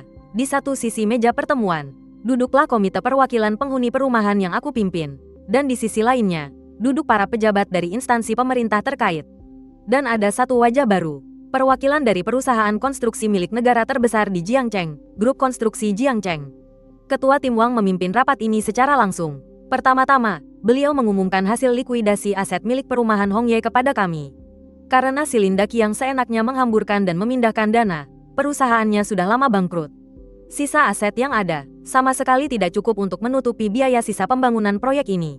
Mendengar kabar itu, raut wajah bahagia yang baru saja terpancar dari para perwakilan pemilik rumah langsung berubah menjadi muram kembali. Tepat saat hati semua orang hancur, Ketua Tim Wang mengubah nada bicaranya. Tapi, beliau meninggikan suaranya. Tatapannya menyapu setiap perwakilan pemilik rumah di sana. Kami sama sekali tidak akan membiarkan rakyat biasa yang menanggung kerugian akibat ulah para penjahat itu. Beliau menunjuk perwakilan konstruksi Jiangcheng di sebelahnya. Berdasarkan keputusan kami, proyek ini akan diambil alih oleh pihak yang paling kuat dan paling terpercaya, yaitu Grup Konstruksi Jiangcheng. Mereka akan mengambil alih seluruh kelanjutan pembangunan proyek Feichui Jiangnan tahap 3. Kami akan mencairkan sebagian dana khusus sebagai modal awal, untuk memastikan proyek ini bisa kembali berjalan tanpa hambatan. Pihak konstruksi Jiangcheng juga sudah berjanji, mereka akan menyelesaikan seluruh pembangunan dan renovasi dengan harga modal, serta menjamin kualitasnya. Agar kalian semua bisa menempati rumah dengan tenang dan nyaman. Dan yang paling penting adalah, suara Ketua Tim Wang menggema di aula yang besar itu. Semua pemilik rumah tidak perlu mengeluarkan uang sepeser pun lagi. Setelah keheningan sejenak di dalam aula, tiba-tiba meledaklah tepuk tangan dan sorak-sorai yang begitu riuh. Emosi yang sudah tertahan selama lebih dari 2 tahun, akhirnya benar-benar terlepas pada detik ini juga. Banyak pemilik rumah yang sudah paruh baya tidak bisa lagi menahan perasaan mereka. Mereka langsung menangis haru di tempat. Mereka saling berpelukan, saling menepuk punggung satu sama lain. Berbagi kebahagiaan yang tertunda ini dengan cara yang paling sederhana. Aku berdiri di tengah kerumunan melihat itu semua. Mataku pun tak terasa ikut berkaca-kaca. Mulai dari menerima telepon ganti rugi yang konyol itu, lalu perdebatan sengit di atap gedung, sampai disorot media, pertarungan hukum, dan akhirnya campur tangan dari polisi. Perjalanan panjang ini telah membuat kami melewati terlalu banyak keraguan, ancaman, perpecahan, dan penderitaan. Tapi, pada akhirnya kami berhasil melewatinya. Kebersamaan dan kegigihan kamilah yang membuahkan kemenangan ini. 1 tahun kemudian, Feichui Jiangnan tahap 3 resmi diserahkan. Lokasi proyek yang dulunya penuh rumput liar, kini berubah menjadi perumahan asri yang indah dengan kicauan burung dan bunga yang semerbak. Gedung-gedung baru tampak berdiri megah dan berkilau di bawah sinar matahari. Kerangka beton yang dulunya terasa dingin itu, kini sudah diselimuti kehangatan. Aku akhirnya bisa mendapatkan kamar 1201, beserta kuncinya. Rumahnya sudah direnovasi penuh, sangat bersih dan terang. Aku sengaja berjalan ke arah jendela yang menjadi saksi awal mula semua cerita ini. Saat aku membukanya, angin segar langsung berhembus masuk. Kalau melihat keluar dari sini, aku bisa melihat air mancur di taman tengah perumahan, serta siluet kota di kejauhan sana. Jendela ini terasa sangat nyata, terang, dan juga kokoh. Di hari pindahan, grup obrolan warga perumahan luar biasa ramai. Grup baru ini dibuat oleh pihak pengelola perumahan yang baru. Tidak ada lagi keluhan dan amarah di sana, melainkan sapaan hangat dan akrab antar tetangga, dan juga harapan untuk kehidupan yang baru. Teks semua orang, malam ini jam 7, di padang rumput Taman Tengah. Komite warga kita mengadakan pesta barbeque syukuran pindah rumah. Yang punya dana, boleh sumbang dana. Yang punya tenaga, ayo bantu-bantu. Jangan lupa ajak keluarga kalian juga untuk ikut. Ini adalah pesan yang dikirim oleh Chen Wensing di grup. Dia sekarang adalah penasihat kehormatan dari komite warga yang baru. Pesan itu langsung dipenuhi dengan balasan, siap, dan berbagai stiker perayaan. 6. Fan membalas, siap, pasti datang. Aku meletakkan ponselku di lantai bawah. Anak-anak sedang berlarian dan bermain di atas rumput. Orang-orang dewasa berkumpul dalam kelompok kecil, mengobrol santai tentang keseharian mereka. Wajah mereka memancarkan senyum kebahagiaan. Aku tiba-tiba sadar, mungkin inilah akhir yang paling sempurna untuk seluruh cerita ini. Kita mengalahkan sang naga jahat, bukan untuk menjadi pahlawan baru, melainkan hanya agar bisa seperti sekarang ini, kembali ke kehidupan yang paling biasa dan paling damai. Di dalam kamar dengan pemandangan yang indah, merasakan hangatnya sinar matahari. Sambil menantikan pesta barbeque bersama para tetangga, dunia ini sungguh ajaib. Terkadang, kamu berjuang sekuat tenaga,